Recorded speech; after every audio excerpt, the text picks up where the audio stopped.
God of war ये fan sexy भाभी ने मुझसे शादी करने पर जोर दिया। अध्याय 31 जुआनवू बैनर के तहत जेन तियानवांग। पिछला। अगला। कमांडर, जब आप अपने कर्तव्यों का पालन कर रहे हैं तो हम स्वाभाविक रूप से आपको बाधित नहीं कर सकते। कृपया प्रासंगिक दस्तावेज प्रस्तुत करें, अन्यथा हम आपको अंदर नहीं जाने देंगे। लीहू आखिरकार क्लाउड सिटी के अंडरवर्ल्ड का गॉडफादर था और उसने कई प्रमुख घटनाओं को देखा था। थोड़ी देर की घबराहट के बाद वह तुरंत शांत हो गया। जुआन परिवार का मुखिया, जो सामान्यतः अच्छा व्यवहार करता था, बेहोशी की हालत में था। उसने क्या गलत किया होगा?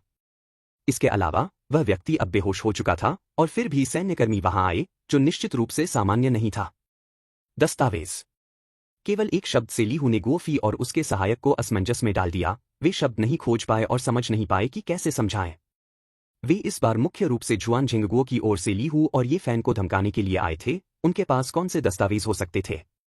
तुम्हारी हिम्मत कैसे हुई? हम सैन्य विभाग से एक शीर्षगुप्त मिशन को अंजाम दे रहे हैं। हमें किन दस्तावेजों की आवश्यकता है? क्या हमें तुम लोगों को खुद को समझाना होगा, मात्र चिंटिया? एक तरफ हट जाओ, और अगर तुम नहीं भी करते हो तो गोलियों को आंखें न होने का दोष मत दो। गुओफी, एक मेजर होने के नाते, बहुत तेजी से प्रतिक्रिया व्यक्त की। एक ही वाक्य से स्थिति को शांत कर दिया।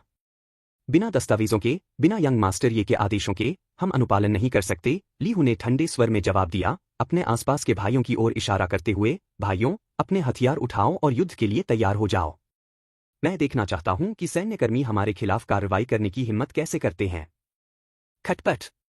गलियारे में लीहू के सभी भाइयों ने अपने हथियार दिखाए और गुओफी के आदमियों का सामना किया। लीहू अपने साथ जो सेवक लेकर आया था, वे सभी वैध वंश से थे। उन्होंने उसके लिए अपने चाकुओं से खून चाटा था तथा उसके आदेशों का पूरी दृढ़ता से पालन किया था। इतनी कम दूरी पर भले ही गुओफी के आदमियों के हाथों में बंदूकें होतीं, तो भी उनकी संख्या कम थी, और अगर यह वास्तव में एक हताश लड़ाई की बात होती तो गुओफी के लोग शायद जीत नहीं पाते। तुम्हें क्या लगता है कि तुम क्या कर रहे हो? विद्रोह? गुओफी ने लीहू और अन्य लोगों को बुरी तरह डांटा। उसकी निगाहें तीखी थीं, साथ ही साथ उसे थोड़ी चिंता भी महसूस हो रही थी। क्या ये लोग अपने जीवन के प्रति इतने लापरवाह हैं? क्या उनकी छद्म वर्दी कोई सम्मान नहीं दिलाती? गुओफी को यह भी चिंता थी कि अगर स्थिति वास्तव में नियंत्रण से बाहर हो गई और उसके वरिष्ठों को पता चल गया तो वह बड़ी मुसीबत में पड़ जाएगा। कमांडर, हम पर इतना बड़ा लेबल मत लगाइए। हम सिर्फ दस्तावेज देखना चाहते हैं, बस इतना ही। लीहू ने जवाब देना जारी रखा। अस्पताल के बिस्तर पर बेहोश पड़ा एक मरीज, हम वाकई नहीं समझ सकते कि वह किसी शीर्षगुप्त मिशन से कैसे जुड़ा होगा। धृष्टता, गुओफी ने डांटा, लेकिन जवाब देने के लिए कोई शब्द नहीं ढूंढ सका। भाइयों, कार्रवाई के लिए तैयार हो जाओ। Click click. यह तोप के बोल्ट खींचे जाने की आवाज थी। गुओफेई के सभी सैनिकों ने अपनी बंदूकों की नाल ऊपर उठा ली और तुरंत ही वातावरण में तनाव फैल गया। किसी भी क्षण बड़ी लड़ाई छिड़ सकती है। चरमराहट। उस समय ये फैन और जिया हाओ कमरे से बाहर निकल आए। उनके सामने की स्थिति को देखकर जिया हाओ की अभिव्यक्ति जम गई, और इससे पहले कि वह कुछ बोल पाता, ये फैन ने कहा, यहां इतने सारे सैनिक भाई क्यों हैं? क्या ये बंदूकें असली हैं? ये फैन पास आया और उत्सुकता से एक युवक के हाथ में बंदूक की नली को छूने लगा। युवक लड़खड़ाता हुआ ये फैन से पीछे हट गया। दफा हो जाओ, दूर हटो। बोलते समय युवक ने ये फैन को धक्का दे दिया। झनकार। जैसे ही ये फैन लड़खड़ाया, एक धातु की वस्तु उसके शरीर से लुढ़कती हुई गुओफी के सहायक के पैरों पर गिर गई। सहायक ने बिना ज्यादा सोचे समझे उस धातु की वस्तु को उठा लिया, उस पर लापरवाही से नजर डाली और उसे पास के कूड़ेदान में फेंकने के लिए मुड़ा। यह क्या है? हालांकि गुओफी ने केवल एक झलक ही देखी थी, लेकिन उसे लगा कि उस वस्तु पर बना पैटर्न थोड़ा परिचित है, और उसका दिल तेजी से धड़क उठा। ओह! यह तो बस एक गोल धातु का टुकड़ा है जिस पर कछुए की आकृति बनी हुई है। और इसमें 4 सुनहरे सितारे हैं। सहायक ने अपने हाथ में मौजूद वस्तु पर एक और नजर डाली और गुओफी को बताया, कौन जानता है कि यह किस कबाड़ के ढेर से आया है। धप। सहायक ने उस वस्तु को सीधे कूड़ेदान में फेंक दिया। रुको। सहायक का वर्णन सुनने के बाद गुओफी का दिल बेतहाशा धड़क उठा। उसने जल्दी से अपने सहायक को डांटा, लेकिन तब तक बहुत देर हो चुकी थी। नीमा। यदि सहायक द्वारा वर्णित पैटर्न सही थे तो यह जुआनवू प्रदर्शनी क्षेत्र के 4 स्वर्गीय राजाओं में से एक का प्रतीक होगा, जो 4 सितारा जनरल से ऊपर का पद है। यह दक्षिण पूर्व 8 प्रांतों के 10 लाख सैन्य मार्शल बलों की कमान संभालने के लिए पर्याप्त अधिकार रखता है। यह टोकन वास्तव में उस बेवकूफ ये फैन के हाथ में था। क्या हुआ? सहायक को गुओफी की प्रतिक्रिया समझ में नहीं आई, लेकिन अगले ही पल गुओफी पागलों की तरह कूड़ेदान की ओर दौड़ा और उसमें पागलों की तरह खोजबीन करने लगा। बॉस, सहायक एकदम चौंक गया। कूड़े का डिब्बा गंदा है ना? तुम्हें क्या हो रहा है? क्या अभी जो चीज आई थी वह बहुत जरूरी थी? चुप रहो। गुओ फेई पहले से ही पसीने से तरबतर था, क्योंकि उसे पहले से ही अंदाजा था कि ये फैन पर जो चीज थी वो सच में असली थी। अगर ऐसा था तो 10 सिर भी उसे नहीं बचा पाएंगे। गुओ फी के आसपास के अधीनस्थ एक दूसरे को असमंजस में देखने लगे। तो क्या हम अभी भी लड़ रहे हैं या नहीं? लीहू और शियाहाओ के आदमी, साथ ही वांग फुगुई और अन्य लोग भी अपने सामने के दृश्य को देखकर चकित थे। वास्तव में क्या हो रहा था? यंग मास्टर ये द्वारा गिराई गई एक यादृच्छिक वस्तु ने एक प्रमुख में इतनी दहशत पैदा कर दी। केवल जियाहाओ ही जानता था कि ये फैन ने निश्चित रूप से उस वस्तु को संयोग से नहीं गिराया था, यह जानबूझकर किया गया था। मिल गया। गुओ फी ने कूड़ेदान को 8 टुकड़ों में फाड़ दिया और अंततः वह टोकन ढूंढ निकाला जिसे सहायक ने अभी अभी फेंका था। इसे करीब से देखने पर गुओ फेई पूरी तरह से बेहोश हो गई। नकली चिन्ह, एनकोडिंग, सब कुछ पूरी तरह से सही था। नीमा, ये परिवार का युवा स्वामी, जिसे हर कोई मूर्ख समझता था, वास्तव में जुआनवू युद्ध क्षेत्र के 4 स्वर्गीय राजाओं में से एक था। यह कौन जान सकता है? अधीनस्थ। जुआनवू ध्वज के नीचे स्वर्गीय राजा को नमस्कार, हम मृत्यु के पात्र हैं। गुओ फी ने खुद को जमीन पर झुका लिया और साथ ही अपने अधीनस्थों को भी घुटने टेकने के लिए कहा। गुओ फी का क्षेत्र जुआनवू युद्ध क्षेत्र के अंतर्गत था। एक स्वर्गीय राजा, जो हजारों से ऊपर तथा एक के बाद दूसरे स्थान पर है, उसके जैसे छोटे से बड़े को कुचलना उंगली उठाने के समान सरल होगा, है ना?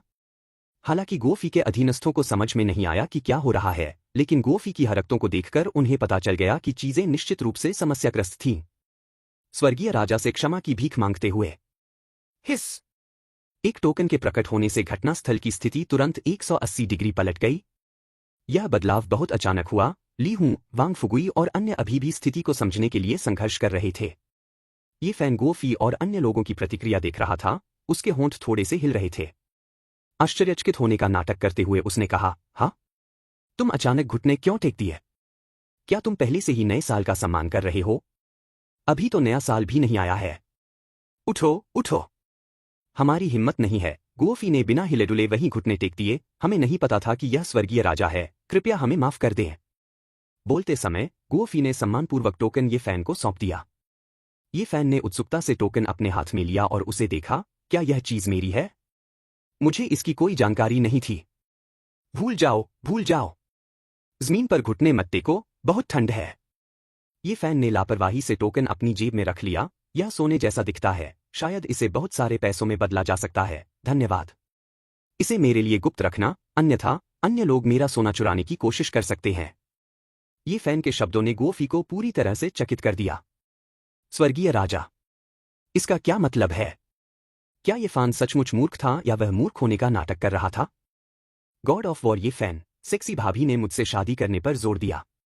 अध्याय 32। हम अब अतीत में वापस नहीं जा सकते। पिछला। अगला। जब गुओ फी ने संदेह भरी आंखों से ये फैन की ओर देखा, तो उसने अचानक ये फैन की निगाहों में तीक्ष्णता की चमक देखी। उस नजर में धमकी भरा इरादा बहुत स्पष्ट था और उसने धीरे से सिर भी हिला दिया। धमाका। एक पल में गुओ फी के सिर में गड़गड़ाहट हुई। क्या ऐसा हो सकता है कि ये परिवार का युवा स्वामी मूर्ख न हो? वह चुपचाप जुआनवू युद्ध क्षेत्र के 4 स्वर्गीय राजाओं में से एक बन गया था। क्या यह ये परिवार की युवा पीढ़ी द्वारा प्राप्त सर्वोच्च सैन्य रैंक नहीं थी?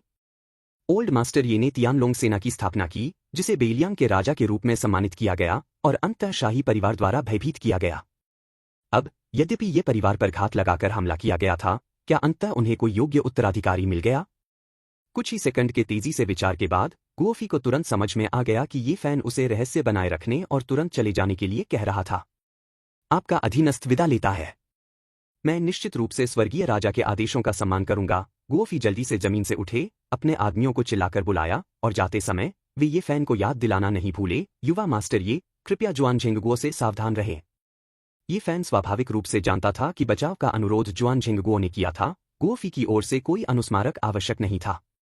बड़े भाई, अभी वह क्या चीज थी, इतनी भयंकर? इससे तो कोई बड़ा भी डर के मारे कांप सकता था। बड़े भाई, क्या तुम मुझसे कुछ छिपा रहे हो? जरा मैं भी तो देखूं। जैसे ही गुओ फी वहां से गया, वांग फुगुई आगे बढ़ा, ये फैन की बाह पकड़ ली और पहले का टोकन देखने की कोशिश की। वांग फुगुई के दादा ये फैन के दादा के डिप्टी जनरल थे और वांग फुगुई को सैन्य मामलों के बारे में भी थोड़ा बहुत पता था। जुआनवू सेना के 4 स्वर्गीय राजा, वे ग्रेट जिया में प्रमुख उपस्थिति रखते हैं। बूढ़े मास्टर ये ने एक बार कहा था कि यदि तियानलोंग सेना से एक भी स्वर्गीय राजा उभर कर आता है तो उन्हें तियानलोंग सेना के भंग होने की चिंता नहीं करनी पड़ेगी। सपने देखो। बूढ़े वांग, क्या तुम मेरा सोना चुराने की कोशिश कर रहे हो? मैं तुम्हें बता दूं, भले ही तुम मेरे भाई हो, ऐसा नहीं होने वाला है। ये फैन ने जल्दी से अपनी जेब कसकर ढक ली, जैसे कि उसे डर था कि वांग फुगुई उसका टोकन छीन सकता है। बगल से देख रही जियाहाओ के चेहरे पर झल्लाहट की लकीरें थीं। वह ये फैन की स्थिति से अच्छी तरह वाकिफ थे। सांस।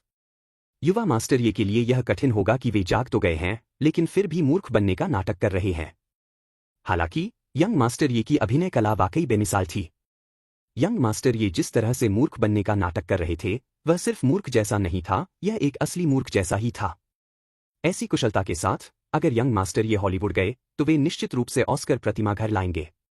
अगर आप मुझे नहीं दिखाना चाहते तो ठीक है बड़े भाई, मैं बस उत्सुक था। वांग फुगुई कभी भी ये फैन की इच्छा के विरुद्ध नहीं गया, और चूंकि ये फैन ने इनकार कर दिया, इसलिए वांग फुगुई ने इस मुद्दे को आगे नहीं बढ़ाया। लेकिन ली हू और घटनास्थल पर मौजूद भाइयों के लिए ये फैन के प्रति उनका रवैया एक पल में ही पूरी तरह बदल गया, और उनमें पहले जैसी कोई भी अवमानना नहीं रही। उन्हें समझ में नहीं आया कि जियाहाओ पहले ये फैन के सामने क्यों गिड़गिड़ा रही थी। हालांकि उन्होंने जियाहाओ के आदेशों का पालन किया और ये फैन के साथ अत्यंत सम्मान से पेश आए, यह केवल जियाहाओ और ली हू के आधिकारिक दबाव के कारण था। लेकिन अब ये फैन से लापरवाही से गिरा एक टोकन एक प्रमुख छद्मवेश में घुटने टेक रहा था। ये फैन उनके दिलों में एक अछूत अस्तित्व बन गया था। दरवाजे की दरार से जुआन झेंगहुआ को भी बाहर की स्थिति का अंदाजा हो गया और उसने सब कुछ साफ साफ सुन लिया। लानत है तुझ पर, जुआन झेंगगुओ। देख, तूने क्या क्या बिगाड़ा है। यह जुआन परिवार के लिए बहुत बड़ी दौलत मानी जाती थी और तूने उसे सीधे सीधे दूर कर दिया है। मैं सच में तेरा गला घोंटना चाहता हूं। नहीं, मैं ऐसे अच्छे दामाद को ऐसे नहीं जाने दे सकती। लेकिन फिर यंग मास्टर ये ने कहा कि उसे राजकुमारी यू के सामने बेहोशी का नाटक करना जारी रखना चाहिए। मैं राजकुमारी यू को कैसे सचेत करूं? मुझे कोई रास्ता सोचना होगा। अस्पताल के कमरे के बाहर ये फैन और जियाहाओ जैसे अन्य लोगों को ज्यादा इंतजार नहीं करना पड़ा, इससे पहले कि जुआन यूफेई कई सुरक्षा गार्डों के साथ जल्दी से आ पहुंचे। जमीन पर पड़े अंगरक्षकों, साथ ही ये फैन और अन्य लोगों को देखकर जुआन यूफेई तुरंत समझ गई। उसके चाचा ने ही उसके पिता को बंधक बनाने के लिए किसी को भेजा होगा, और ये फैन और अन्य लोग उसके पिता को बचाने के लिए जल्दी आ गए। यह सौभाग्य की बात थी कि ये फैन और बाकी लोगों ने कार्रवाई की थी, अन्यथा जब तक वह पहुंची तब तक उसके पिता को उसके चाचा के आदमी ले जा चुके होते। यदि उसके पिता उसके चाचा के कब्जे में होते तो यद्यपि जुआन यूफेई को जुआन कॉरपोरेशन के कई बुजुर्गों का समर्थन प्राप्त था, फिर भी वह हमेशा जल्दबाजी में काम करने में हिचकिचाती। भाई फैन, धन्यवाद। स्नेह से भरे चेहरे के साथ जुआन यूफेई आगे बढ़ी, उसने अपनी बाहें ये फैन की गर्दन के चारों ओर लपेट दीं और उसके मुंह पर चुंबन लेने वाली थी। वे कभी प्रेमी थे, लेकिन जुआन यूफेई ने उस सही अवसर का लाभ नहीं उठाया था। अब इतना कुछ घटित हो जाने के बाद जुआन यूफेई के दिल में उसका संकल्प और भी मजबूत हो गया था। भले ही ये फैन मूर्ख बन गया था, जुआन यूफेई उसकी महिला बनने को तैयार थी। जैसे ही जुआन यूफेई के लाल होंठ ये फैन के मुंह को छूने वाले थे, ये फैन ने अचानक उसे धक्का दे दिया। शर्मनाक। यीशु की पत्नी ने कहा, अन्य लड़कियों को चूम नहीं सकते, मत करो। राजकुमारी यू, तुम अब मेरी पत्नी नहीं हो, हम चूम नहीं सकते। ये फैन के शब्दों ने तुरंत जुआन यूफेई के पूरे शरीर को अकड़ने पर मजबूर कर दिया। अब भाई फैन की पत्नी नहीं रही। वह वाक्य एक कांटे की तरह जुआन यूफेई के दिल में गहराई से चुभ गया, जिससे तेज दर्द हुआ। यह सही है। कल से ही इतने सारे लोगों के सामने उसने ये फैन के साथ अपनी सगाई को रद्द करने की बात स्वीकार कर ली थी। अपने चाचा की घोषणा और अपनी सहमति से उसने ये फैन को बहुत नुकसान पहुंचाया था। अब हालांकि ये फैन की बुद्धि कम हो गई थी, जुआन यूफेई को कल ये फैन की आंखों में हुई क्षति स्पष्ट रूप से याद थी। हो सकता है भले ही ये फैन की बुद्धिमत्ता कम हो गई थी, उसके दिल की गहराई में वह अभी भी उसके बारे में चिंतित था, उस पर बिना शर्त भरोसा करता था और यहां तक कि उस पर निर्भर भी था। लेकिन जब उसे उसकी सबसे अधिक जरूरत थी, तब उसने उसे छोड़ देने का फैसला किया। आखिरकार यह वह थी जिसने भाई फैन के साथ गलत किया था। उसकी आंखों में आंसू उमड़ रहे थे, लेकिन जुआन यूफेई ने तुरंत खुद को समायोजित किया और अपना मन बना लिया। अगर उसने कोई गलती की है तो उसे सुधारना चाहिए। अब भाई फैन अभी भी मूर्खता की स्थिति में था, है ना? तब वह उसके साथ दोगुनी अच्छी होगी। शायद जब वह होश में आएगा तो वह उसे माफ कर देगा और टूटा हुआ दर्पण फिर से बन जाएगा। भाई फैन, कल का मामला मेरे चाचा द्वारा संचालित था और निश्चित रूप से मेरी सहमति ने आपको भी आहत किया है। मैं ईमानदारी से आपसे माफी मांगती हूं, लेकिन मैं हार नहीं मानूंगी। आज इतने सारे लोगों के सामने मैं जुआन यूफेई कसम खाती हूं, इस जीवनकाल में मैं केवल ये फैन की महिला बनूंगी। मैंने पहले जो तुम्हें नुकसान पहुंचाया है, मैं थोड़ा थोड़ा करके उसकी भरपाई कर दूंगा। भाई फैन, कृपया मुझे यह मौका दो। जुआन यूफेई ने प्रत्येक शब्द को बल और दृढ़ विश्वास के साथ बोला। भीड़ अविश्वास से एक दूसरे को देखने लगी। यह सचमुच एक नाटकीय उलटफेर था। कल ही जुआन परिवार ने ये परिवार के साथ सगाई रद्द करने की घोषणा की थी और अब वे सुलह करने की सोच रहे थे। जिया हाओ की आंखें सिकुड़ गईं, यह सोचते हुए कि क्या जुआन यूफेई ने यंग मास्टर ये द्वारा छिपाई गई किसी बात पर ध्यान दिया है। ली हू और अन्य लोगों को कुछ तिरस्कार महसूस हुआ। क्या वह सोचती थी कि ये परिवार महज एक बाजार है जहां वह अपनी मर्जी से आ जा सकती है? यद्यपि ये फैन के चेहरे पर थोड़ी भावना दिख रही थी, लेकिन उसका दिल कुछ जटिल था। यह कहना कि उसे जुआन यूफेई के लिए कोई भावना नहीं थी, झूठ था। दोनों बचपन के प्रेमियों की तरह एक साथ बड़े हुए थे और साथ में कई खूबसूरत पल बिताए थे। वह इसे आसानी से कैसे भूल सकता था? लेकिन अब जब जुआन यूफेई वापस आना चाहती थी, तो ये फैन उसे इतनी आसानी से जाने नहीं दे सकता था। इसके अलावा, अगर वह जुआन यूफेई को स्वीकार कर ले, तो वह अपनी उन 7 खूबसूरत भाभियों के बारे में क्या करेगा? नहीं, पहले तुम्हारा नहीं चाहिए, मेरी पहले से ही एक पत्नी है, यीशुए की पत्नी सबसे अच्छी है। उसने कहा था कि वह मेरे लिए एक मोटा बेटा पैदा करेगी, ये फैन ने मासूमियत से कहा, उसकी आंखें खुशी से भर गईं। जुआन यूफेई ने जब देखा तो उसे फिर से दिल का दर्द महसूस हुआ। कल रात जरूर कुछ हुआ होगा, लेकिन वह निश्चित रूप से हार नहीं मानेगी। कोई बात नहीं भाई फैन, मैं अपनी तरफ से पूरी कोशिश करूंगी। जुआन यूफेई ने अपने दिल में दर्द को दबाते हुए जिया हाओ और अन्य लोगों को प्रणाम किया। आप सभी का धन्यवाद। मैं जाकर सबसे पहले अपने पिता को सुला दूंगी, फिर अपना आभार व्यक्त करने के लिए सभी को भोजन पर आमंत्रित करूंगी। यह कहकर जुआन यूफेई वार्ड की ओर चल पड़ा। उसे डर था कि अगर वह लगातार बोलती रही तो वह सचमुच अपने आंसू नहीं रोक पाएगी। गॉड ऑफ वॉर, ये फैन सेक्सी भाभी ने मुझसे शादी करने पर जोर दिया। अध्याय 33 महान जिया मेडिकल संत पर घात लगाना चाहते हैं। पिछला। अगला। ये फैन ने जुआन यूफेई की वीरान आकृति को देखा और संकट की पीड़ा महसूस की। लेकिन अब ऐसी कई बातें थीं जिन्हें ये फैन स्पष्ट रूप से नहीं समझा सकता था। इसके अलावा, जुआन यूफेई ने सगाई रद्द करने और चीजों को पहले की तरह वापस करने के लिए सहमति व्यक्त की थी। हमेशा एक कीमत चुकानी होगी, है ना? आखिर वह मूर्ख था, चाहे उसकी हरकतें कितनी भी घृणित क्यों न हों, हर कोई समझ जाएगा। अब ये फैन को जिस बात की चिंता थी, वह थी सुयिक्सू की कंपनी से चुराई गई औषधीय रेसिपी। वह इस मामले को कैसे सुलझाए?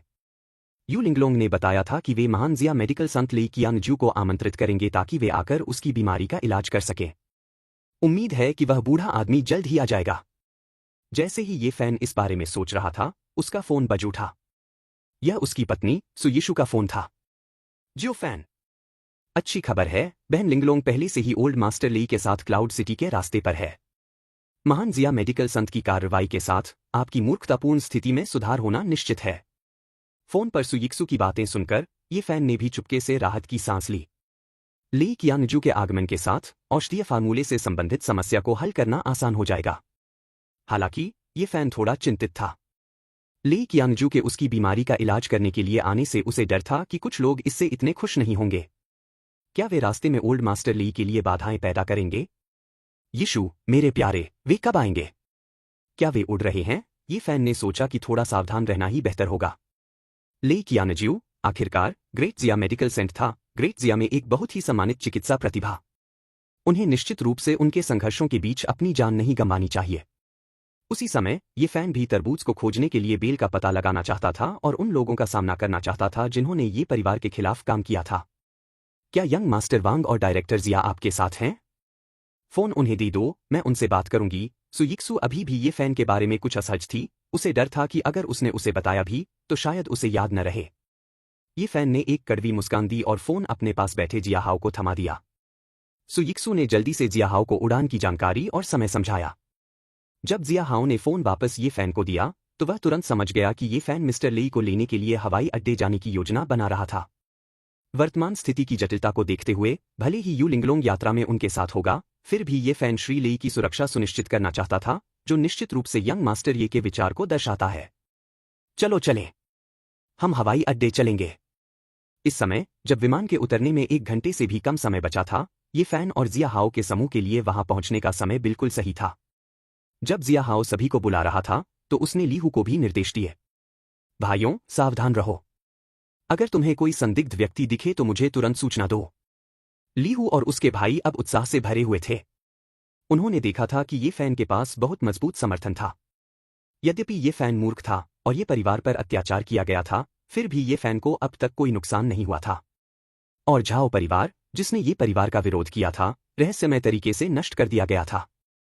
राजकुमारी यू को नुकसान पहुंचाने वाला व्यक्ति, ली युन्यांग, मौके पर ही मर गया था। हालांकि वे होशियार नहीं थे, लेकिन उन्हें पता था कि ये फैन शायद कोई बड़ा कदम उठाने की तैयारी कर रहा है। यदि एक दिन ये फैन जाग गया, तो उसके साथ खड़े रहने वाले लोग एक आदमी की सफलता के सहारे स्वर्ग तक पहुंच जाएंगे। जब ये फैन और उनकी टीम उत्तर पश्चिम में एक गुप्त निवास में घूम रही थी, तो एक बूढ़ा व्यक्ति चुपचाप अपने अधीनस्थ की रिपोर्ट सुन रहा था। बुजुर्ग, हमें अभी अभी पता चला है कि यू लिंगलोंग वास्तव में ये फैन का इलाज करने के लिए ग्रेट जिया मेडिकल सेंटर को आमंत्रित करने में कामयाब रहा है और वे पहले से ही क्लाउड सिटी के रास्ते पर हैं। बूढ़े व्यक्ति के सामने मध्यम आयु वर्ग के व्यक्ति ने उदास होकर जवाब दिया, ली कियानजू का पहले ये चंगफेंग के साथ बहुत अच्छा रिश्ता था और अगर यह उपचार प्रभावी होता है तो ये फैन की प्रतिभा को देखते हुए हम मुश्किल में पड़ सकते हैं, है ना? बूढ़े आदमी ने चाय का प्याला हाथ में घुमाया और अपनी भौहें ऊपर उठाते हुए शांत स्वर में पूछा, तो तुम क्या करने का इरादा रखते हो? मैंने पहले से ही क्लाउड सिटी हवाई अड्डे पर लोगों को तैनात कर दिया है। वे रास्ते में श्री लेई को रोकेंगे और उन्हें रोकने की कोशिश करेंगे। मुझे उम्मीद है कि वह सलाह मानेंगे, अन्यथा मुझे डर है कि हमें पछताना पड़ेगा। मध्यम आयु वर्ग के व्यक्ति ने गला काटने वाला इशारा किया, जो स्पष्ट रूप से ली कियानजू को खत्म करने का इरादा रखता था। तुम्हें इस बारे में अच्छी तरह से सोचना चाहिए। श्री लेई शाही परिवार द्वारा नियुक्त एक राष्ट्रीय खिलाड़ी हैं, जो ग्रेट जिया का खजाना है। अगर कुछ भी गलत हुआ तो तुम्हें परिणाम पता है। बूढ़े आदमी ने अपना रुख स्पष्ट नहीं किया, न तो योजना का समर्थन किया और न ही विरोध किया। मध्यम आयु वर्ग के व्यक्ति ने निश्चित रूप से बुजुर्ग की बात का मतलब समझ लिया। बुजुर्ग, निश्चिंत रहें। जब तक हम ये परिवार को पुनर्जीवित होने से रोक सकते हैं, मैं परिणामों की सभी जिम्मेदारी ले लूंगा। इस मामले का आपसे कोई लेना देना नहीं है। बड़े ने संतोष में सिर हिलाया, जाओ। इसके अलावा उनसे थोड़ा और आग्रह करो, सुपरिवार का दमन कैसे चल रहा है? ऐसा कैसे है कि अब तक इतने छोटे सुपरिवार से निपटा नहीं गया है? मध्यम आयु वर्ग के व्यक्ति की भौहें सिकुड़ गईं। उसने मूल रूप से ली परिवार की गतिविधियों पर रिपोर्ट करने की योजना बनाई थी, लेकिन उसे अभी अभी खबर मिली थी कि ली परिवार ने सुपरिवार के मुख्य नुस्खे सफलतापूर्वक चुरा लिए हैं और उनकी प्रेस कॉन्फ्रेंस के 1 घंटे से भी कम समय बाद जुआन यूफेई के साथ सगाई की दावत में अचानक कोई मर गया। ये फैन के भी मौजूद होने के कारण इस घटना का ली परिवार पर महत्वपूर्ण प्रभाव पड़ा और उन्हें बाद की कार्रवाइयों में देरी करनी पड़ सकती है। अगर वह यह बात सच बुजुर्ग को बता देता तो उसे डर था कि बुजुर्ग फिर से नाराज हो जाएंगे। इसलिए बेहतर था कि वह चुपचाप खुद ही इस मामले को संभाल ले। बड़े, निश्चिंत रहो, मैं उनसे अवश्य आग्रह करूंगा। यदि 2 दिन में इसका समाधान नहीं हुआ तो मैं स्वयं क्लाउड सिटी की यात्रा करूंगा। झाओ परिवार का विनाश, ली युन्यांग की अचानक मृत्यु। मध्यम आयु वर्ग के व्यक्ति को हमेशा लगता था कि इन घटनाओं में कुछ ठीक नहीं था। केवल तियाननान प्रांत के लियू रैन परिवार और क्लाउड सिटी के कुछ परिवारों पर निर्भर रहना समस्या को हल करने के लिए पर्याप्त नहीं हो सकता है। क्लाउड सिटी हवाई अड्डा। ये फैन और जिया हाओ और अन्य लोगों के पहुंचने से पहले ही लीहू के कई आदमी हवाई अड्डे में घुसपैठ कर चुके थे। लॉर्ड हूं, हमारे भाइयों के अनुसार हवाई अड्डे पर कम से कम 20 से 30 अपरिचित चेहरे हैं। हमें क्या करना चाहिए? लॉर्ड हूं के अधीनस्थ ने सम्मानपूर्वक लीहू को सूचना दी। लीहू का चेहरा काला पड़ गया। क्या तुम्हें मुझसे पूछने की जरूरत है? उन सभी से छुटकारा पाओ। लेकिन लीहू के अधीनस्थ परेशान लग रहे थे। भगवान हूं, उनमें से अधिकांश से बिना किसी समस्या के निपटा जा सकता है, लेकिन उनमें से कई मार्शल आर्ट विशेषज्ञ हैं, यहां तक कि कुछ मार्शल आर्ट नियंत्रण क्षेत्र से भी ऊपर हैं। हमारा कोई भी भाई उनसे मुकाबला नहीं कर सकता। यह खबर सुनकर लीहू भी हैरान रह गया। हालांकि लीहू क्लाउड सिटी का अंडरवर्ल्ड गॉडफादर था, लेकिन उसके अधीनस्थों की ताकत सीमित थी। वे आम लोगों के साथ तो ठीक थे, लेकिन असली विशेषज्ञों से निपटने का उनके पास कोई तरीका नहीं था। उसके बगल में ये फैन ने थोड़ा सा मुंह सिकोड़ा और चुपचाप वांग फुगुई की तरफ देखा। उसके दिमाग में एक योजना थी। ऐसा लगता है कि सिर्फ शक्तिशाली होना ही काफी नहीं है। उन्हें अभी भी शीघ्रता से मजबूत विशेषज्ञों का एक समूह तैयार करने की आवश्यकता थी। मैं उन्हें भगाने के लिए सुई लगाऊंगा। हे। जिया हाओ को अपनी ओर देखते हुए ये फैन ने भोली ईमानदारी के साथ बात की और उसके शब्दों पर जिया हाओ ने तुरंत राहत की सांस ली। जिया हाओ को ये फैन की ताकत का मोटा मोटा अंदाजा था। अब जब ये फैन की मार्शल आर्ट पूरी तरह से बहाल हो गई है और यंग मास्टर ये भी मौजूद हैं, तो कोई समस्या नहीं होनी चाहिए। युवा मास्टर ये को देखने के लिए ले जाओ। युवा मास्टर ये शायद कोई रास्ता निकाल लें, जिया हाओ ने लीहू से कहा, जबकि वांग फुगुई थोड़ा चिंतित दिख रहा था। निर्देशक जिया, क्या मेरा बड़ा भाई इसके लिए तैयार है? मुझे पहले कार्रवाई करने दो, और अगर मैं उनसे निपट नहीं सकता तो मेरा बड़ा भाई आगे आ सकता है। अच्छा, उन्हें हराने में मेरी मदद करो। ये फैन हमेशा कार्रवाई नहीं करना चाहता था, और वांग फुगुई के नेतृत्व में इसने ये फैन के लिए परेशानी कम कर दी। ये फैन की अनुमति से लीहू के अधीनस्थ वांग फुगुई और ये फैन सहित कुछ अन्य लोगों का नेतृत्व करते हुए हवाई अड्डे पर भीड़ की ओर बढ़े। इस बीच लीहू के कुछ अधीनस्थों की नजर डकबिल टोपी पहने एक व्यक्ति पर थी। वह आदमी चुपके से इधर उधर घूम रहा था, और ये फैन और अन्य लोगों को आते देख उसने तुरंत सतर्कता से भागने की कोशिश की। हालांकि वांग फुगुई आगे बढ़ा और अंधेरे ऊर्जा के झोंके के साथ उस आदमी की गर्दन पकड़ ली। तुम्हें क्या लगता है तुम कहाँ जा रहे हो? थपथपाओ। उसने उसे बेहोश कर दिया और उसे नियंत्रित किया। फिर लीहू के दो अधीनस्थों ने उस आदमी को हवाई अड्डे से बाहर ले जाने में मदद की। धक धक धक धक। पूरे विशाल हवाई अड्डे में अलग अलग कोनों पर लीहू के आदमी लगातार आगे बढ़ रहे थे और वांग फुगुई उनका साथ दे रहा था। पलक झपकते ही उन्होंने छिपे हुए ज्यादातर हत्यारों को मार गिराया। अभी भी 3 बचे हैं, बहुत मजबूत हैं। युवा मास्टर वांग को सावधान रहने की जरूरत है। गॉड ऑफ वॉर ये फैन सेक्सी भाभी ने मुझसे शादी करने पर जोर दिया। अध्याय 34 हत्यारे को पीछे की ओर घसीटा गया। पिछला, अगला। दरअसल लीहू के अधीनस्थों का उल्लेख नहीं करना ये फैन और वांग फुगुई ने पहले ही नोटिस कर लिया था। वहां 3 आदमी यात्रियों की भीड़ में घुल मिल गए, फिर भी वे अपने अंदर से निकल रही मार्शल सांस को छिपा नहीं पाए। जब ये फान ने नजर घुमाई तो वे भी लगातार इसी तरफ देख रहे थे। वे इस ऑपरेशन के मुख्य सदस्य थे। अभी जब उन्हें एहसास हुआ कि मात्र 2 मिनट के भीतर ही एयरपोर्ट पर तैनात लोग अचानक पहुंच से बाहर हो गए हैं, तो उन्होंने अपने आसपास की जगहों को स्कैन करना शुरू कर दिया, अपने अधीनस्थों का पता लगाने की कोशिश की। तभी उन्होंने ये फैन, जिया हाओ, वांग फुगुई और अन्य लोगों को आते देखा। बॉस, वह बेवकूफ ये फैन भी यहाँ है, और उसके साथ वह बूढ़ा कमीना जिया हाओ भी है। हालात अच्छे नहीं लग रहे हैं, दुबले लोगों में से एक ने अपने बगल में चश्मा लगाए एक युवक से कहा, जो वांग फुगुई और उन्हें घेर रहे अन्य लोगों को देखकर थोड़ा असहज लग रहा था। चश्मा पहने युवक ने अपेक्षाकृत शांत भाव से कहा, डरने की क्या बात है? हमने कुछ नहीं किया है, और यहाँ इतने सारे लोग हैं। क्या आपको लगता है कि वे वास्तव में हमारे साथ कुछ कर सकते हैं? जैसे ही चश्मा पहने युवक ने आधी बात कही, उसने अचानक देखा कि उसके कई अधीनस्थों को लीहू के आदमी हवाई अड्डे से बाहर ले जा रहे हैं, और उसका दिल तुरंत बेचैन हो गया। उन सभी अधीनस्थों को चश्माधारी युवक ने व्यक्तिगत रूप से प्रशिक्षित किया था और वे मार्शल आर्ट विशेषज्ञ बन गए थे, फिर भी उन्हें बिना किसी शोर शराबे के पकड़ लिया गया। थोड़ी देर सोचने पर चश्मा पहने युवक को तुरंत समझ में आ गया कि जिन अधीनस्थों से वह संपर्क नहीं कर पाया था, वे सभी ये फैन और जिया हाओ के आदमियों द्वारा नियंत्रित किए गए होंगे। इतना मजबूत? उसके 3 आदमियों को छोड़कर बाकी सभी को एक ही पल में काबू कर लिया गया। उन्होंने यह कैसे किया?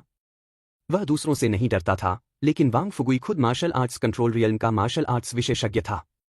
अगर चीजें हाथ से निकल गईं, तो यह अभी भी क्लाउड सिटी इंटरनेशनल एयरपोर्ट है, जिसके अपने आधिकारिक विशेषज्ञ हैं। तब उसके लिए स्थिति को संभालना मुश्किल होगा। यहां आने का उसका उद्देश्य ली कियानजू को विफल करना या उसकी हत्या करना था। अगर उसे अन्य मामलों में देरी होती, तो उसे अपने वरिष्ठों को यह समझाने में मुश्किल होती।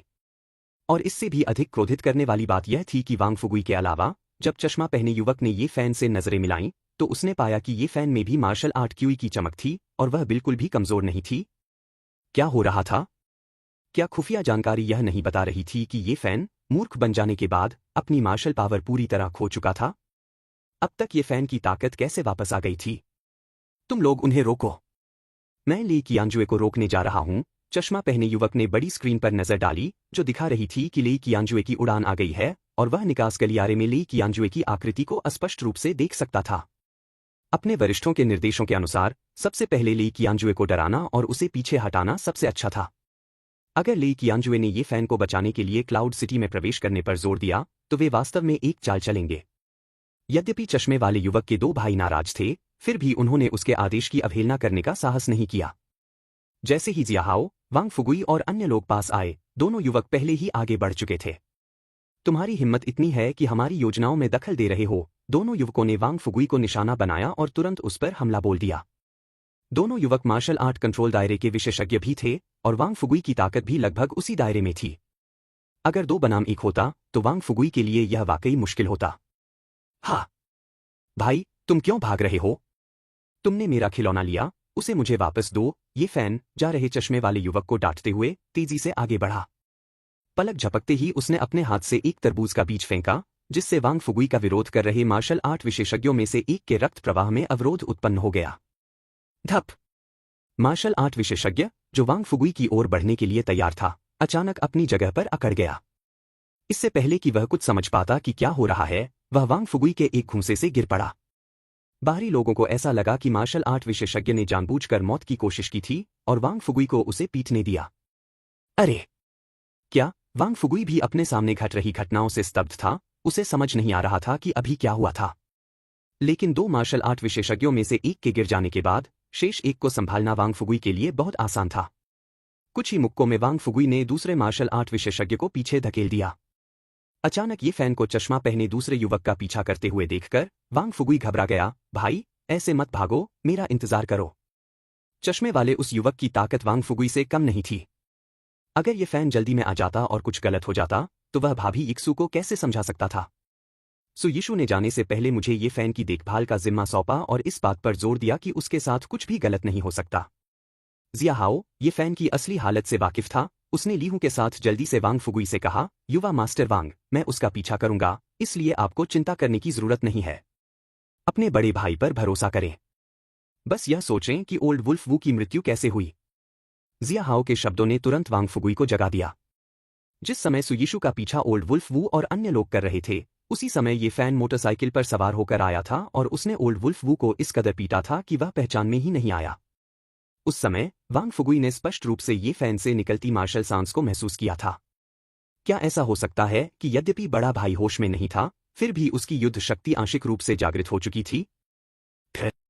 इस बीच ये फैन द्वारा पीछा किए जा रहे चश्माधारी युवक ने अपने दिल में हजारों लानतें गिनवाईं। धत तेरी की! मैंने तुम्हारे खिलौने से कब खेला था? ये परिवार का वह मूर्ख, क्या वह सचमुच मूर्ख है या सिर्फ दिखावा कर रहा है? हालांकि सच्चाई से अनजान आसपास के यात्रियों ने ये फैन को हठपूर्वक उसका पीछा करते हुए देखा और कुछ यात्रियों ने चश्मा पहने युवक को रोकने की कोशिश भी की। देखो, चश्मा लगाए हुए तुम पढ़े लिखे आदमी लगते हो, बच्चे का खिलौना क्यों चुरा रहे हो? उसे वापस कर दो। ठीक है। ठीक नहीं है, भागो मत, तुम कहाँ जा सकते हो? चश्मा पहने युवक अपने पूर्वजों को कोसना चाहता था, वह चिल्लाया, दफा हो जाओ। चश्मा पहने युवक ने अपनी नजर आगे के गलियारे पर टिका दी। बस एक और मोड़ और वह लेई कियानजू को देख लेगा। उस तरफ उसके अपने लोग गुप्त रूप से थे। समन्वय के साथ, भले ही लेई कियानजू ने सहयोग करने से इनकार कर दिया हो, ग्रैंड मास्टर यू लिंगलोंग के संरक्षण में वे खुद लेई कियानजू की देखभाल कर सकते थे। चश्मा पहने युवक तेजी से आगे बढ़ रहा था, लेकिन जितना वह भाग रहा था, उतना ही उसे कुछ गड़बड़ नजर आ रही थी। बहुत तेज दौड़ने और मार्शल आर्ट क्यूई का उपयोग करने के बावजूद उसे आश्चर्य हुआ कि ये फैन लगातार उसके पीछे था, पीछे नहीं रह रहा था और यहां तक कि उसे आगे निकलने वाला भी लग रहा था। क्या एक मूर्ख को ऐसे ही दिखना चाहिए? क्या ऐसा हो सकता है कि ये फैन की राक्षसी प्रतिभा जाग उठी है? जैसे ही चश्मा पहने युवक का दिल हिला, उसने एक बार फिर गति बढ़ा दी। यह देखकर कि वह लेई कियांगजू के छाया चित्र से 2 मीटर से भी कम दूरी पर था। मिस्टर लेई। चश्मा पहने युवक कुछ बोलने ही वाला था कि अचानक उसने महसूस किया कि कोई उसे पीछे से पकड़ रहा है और जोर से पीछे खींच रहा है। हाँ, मैंने आखिरकार तुम्हें पकड़ ही लिया, मेरा खिलौना मुझे दे दो, इसे वापस दो। चश्मा पहने युवक को अचानक कई फीट पीछे खींच लिया गया, जिससे उसके और लेई कियांगजू के बीच की दूरी बढ़ गई। धत तेरी की! पागलपन की कगार पर खड़े हत्यारे ने सोचा, क्या सचमुच मुझे पीछे की ओर घसीटा जा रहा है? इस बीच यू लिंगलोंग, जो लेई कियानजू के बगल में थी, ने भी प्रतिक्रिया व्यक्त की। तुम्हें क्या लगता है कि तुम क्या कर रहे हो? यू लिंगलोंग ने चश्मा पहने युवक को ठंडी निगाहों से देखा, उसकी आभा पूरी तरह से प्रकट हो गई। अगले ही पल यू लिंगलोंग ने ये फैन को देखा और उसकी पुतलियां अनजाने में फैल गईं। ये फैन, तुम यहां क्या कर रहे हो? यू लिंगलोंग ने गहरी भौहें सिकोड़ी। इक्सुए क्या कर रही थी? क्या उसने नहीं कहा था कि वह पहले महीने में ये फैन का ख्याल रखेगी? तो वह अकेले एयरपोर्ट पर कैसे आ गया? गॉड ऑफ वॉर, ये फैन, सेक्सी भाभी ने मुझसे शादी करने पर जोर दिया। अध्याय 35, अंतिम आंदोलन तकनीक, ऋतु परिवर्तन। पिछला। अगला। लानत है। अरे! तुम पर लानत है। इस समय चश्मा पहने युवक ने अपनी सारी गालियां निकाल दी। चले जाओ।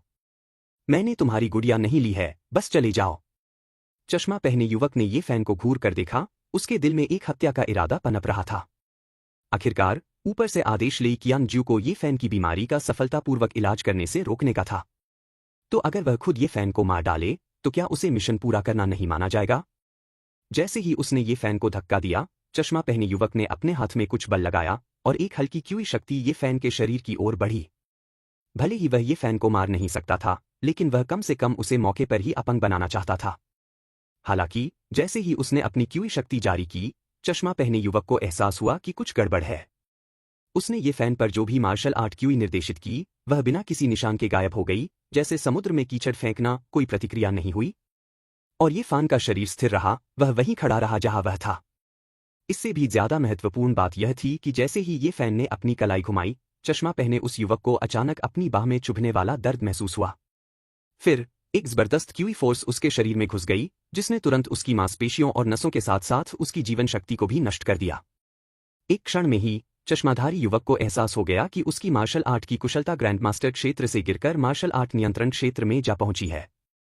क्या क्या हो रहा है? तुमने मेरे साथ क्या किया? चश्मा पहने युवक ने डर के मारे चिल्लाते हुए अपने और ये फैन के बीच दूरी बनाने की कोशिश की। इस समय तक यू लिंगलोंग ने प्रतिक्रिया व्यक्त की थी। चश्मा पहने युवक को ये फैन को धक्का देते देख वह क्रोधित हो गई। तुम्हारी हिम्मत कैसे हुई? तुम क्या कर रहे हो? मेरे आदमी को छूकर तुम मौत की तलाश में हो। धमाका! बिना किसी हिचकिचाहट के यू लिंगलोंग की ग्रैंड मास्टर स्तर से ऊपर की ताकत भड़क उठी और उसने चश्मा पहने युवक की छाती पर मुट्ठी तान दी। Crack crack! चश्मा पहने युवक ने सहज रूप से ही अपने हाथों को घुमाकर उसे रोकने की कोशिश की और बमुश्किल यू लिंगलोंग के हमले को रोका, लेकिन दोनों हाथों की हड्डियां टूट गईं और उसका शरीर पीछे की ओर लड़खड़ा गया। जबकि चश्मा पहने युवक अभी भी इस बात पर विचार कर रहा था कि कैसे प्रभावी ढंग से जवाबी हमला किया जाए, उसका शरीर हिंसक रूप से ऐंठ गया, फिर उसके साथ छिद्रों से रक्त बहने लगा और वह जमीन पर गिर पड़ा और तुरंत ही उसकी सारी जीवन शक्ति समाप्त हो गई। मृत! इस दृश्य ने यू लिंगलोंग और वहां पहुंचे अन्य लोगों जैसे जिया हाओ और ली हू को स्तब्ध कर दिया। यू लिंगलोंग की पुतलियां फैल गईं, वह अच्छी तरह जानती थी कि उसने कितनी ताकत का प्रयोग किया था। उसने केवल अधिकतम नियंत्रण शक्ति का ही प्रयोग किया था, जिससे निश्चित रूप से युवक गंभीर रूप से घायल हो सकता था, लेकिन एक ही बार से उसे मार डालना, यह असंभव लग रहा था। आखिर क्या हुआ? यू लिंगलोंग को अचानक चश्मा पहने युवक की वह बात याद आ गई जब उसने कहा था कि ये फैन ने उसके हाथ में सुई चुभो दी है। क्या यह ये फैन था जिसने कार्रवाई की? लेकिन यह फैन अब स्पष्ट रूप से मूर्खता की स्थिति में था। वह इतनी आसानी से एक ग्रैंड मास्टर स्तर के विशेषज्ञ को कैसे मार सकता था? इसके अलावा यदि वह हत्या करना भी चाहता था तो एक सुई से क्या फायदा होगा? यू लिंगलोंग ने हैरान होकर ये फैन का पता लगाने के लिए इधर उधर देखा। इस बीच ये फैन पहले ही लेई कियानजू के पीछे आ चुका था। लेई कियानजुए के पीछे प्लेड शर्ट पहने एक और युवक चुपचाप आया और लेई कियानजुए के कान में फुसफुसाया, मिस्टर लेई, बेहतर होगा कि आप तुरंत क्लाउड सिटी छोड़ दें। ये परिवार के युवा मालिक के इलाज में शामिल न हों, अन्यथा हमें आपको वापस भेजना पड़ेगा। हम महान जिया चिकित्सा संत के रूप में लेई कियानजू के पास न केवल आश्चर्यजनक चिकित्सा कौशल था, बल्कि वह कुछ मार्शल आर्ट भी जानते थे। लेई कियानजू के ग्रेट जिया में बहुत मजबूत संबंध थे, इतने शक्तिशाली कि लगभग कोई भी उस पर हाथ डालने की हिम्मत नहीं करता था। और अब कोई वास्तव में उसे धमकी दे रहा था। लेई कियानजू के चेहरे पर रोष फैल गया। तुम सोचते हो कि तुम मुझे धमका सकते हो? हम्फ! क्या मुझे तुमसे यह बताने की जरूरत है कि मुझे क्या करना है? तुम मौत की मांग कर रहे हो। लेई कियानजू ने 2 दिन पहले ये परिवार से दुखद समाचार सुना था और इससे वह असहज महसूस कर रहा था। ये परिवार ने संपूर्ण ग्रेट जिया रॉयल परिवार की स्थापना में इतना बड़ा योगदान दिया था कि जब इसे अचानक नष्ट कर दिया गया, इतने क्रूर परिणाम के साथ, जिससे ये परिवार लगभग विलुप्त हो गया, तो इसने हर जगह लोगों के दिलों में सिहरन पैदा कर दी। इस प्रकार जब यू लिंगलोंग ने ये फैन को बचाने के लिए उसकी मदद मांगी, तो लेई कियानजू ने एक पल के लिए भी संकोच नहीं किया, तुरंत अपना काम छोड़ दिया और यू लिंगलोंग का पीछा करते हुए घटनास्थल पर पहुंच गया। ये परिवार की सराहनीय सेवा ने वास्तव में कुछ व्यक्तियों को हतोत्साहित किया था, लेकिन परिवार को इतनी निर्णायक रूप से खत्म करने की हद तक जाना ज्यादती थी। लेई कियानजू भी अंदर से गुस्से से उबल रहा था। जैसे ही उसने अपने मुंह से उसे डांटा, उसका हाथ उस युवक की ओर एक थप्पड़ के साथ बढ़ा। युवक की आंखों में एक ठंडी रोशनी चमक उठी। बूढ़े आदमी, तुम अपनी मौत खुद चाह रहे हो। मुझे दोष मत दो। जैसे ही वह बोल रहा था, युवक ने अपना हाथ घुमाया और एक खंजर, जो ठंडी चमक के साथ चमक रहा था, लेई कियानजू की बाह की ओर वार किया। नीली रोशनी, जहरीला। एक प्रसिद्ध डॉक्टर के रूप में ले कियानजुए ने नीले रंग के ब्लेड को देखते ही तुरंत समझ लिया खंजर में एक शक्तिशाली जहर लगा हुआ था। और इतने गहरे नीले रंग के साथ विषाक्तता निश्चित रूप से मजबूत थी। क्या यह उसे बिना किसी रास्ते के छोड़ देने का प्रयास था? ले कियानजू पीछे हटना चाहता था, लेकिन बहुत देर हो चुकी थी। क्योंकि युवक ने न केवल खंजर निकाला था, बल्कि एक तंत्र को मुक्त करने के लिए अपनी शर्ट के बटन भी खोल दिए थे और चिल्ला रहा था, तूफान में नाशपाती के फूल। यह प्राचीन तांग संप्रदाय द्वारा विकसित एक छिपा हुआ हथियार था, जिसमें अनगिनत जहरीली सुइयां भरी हुई थी। इतनी नजदीक से इतना बड़ा विस्फोट ले कियानजू उन सभी को कैसे चकमा दे सकता था?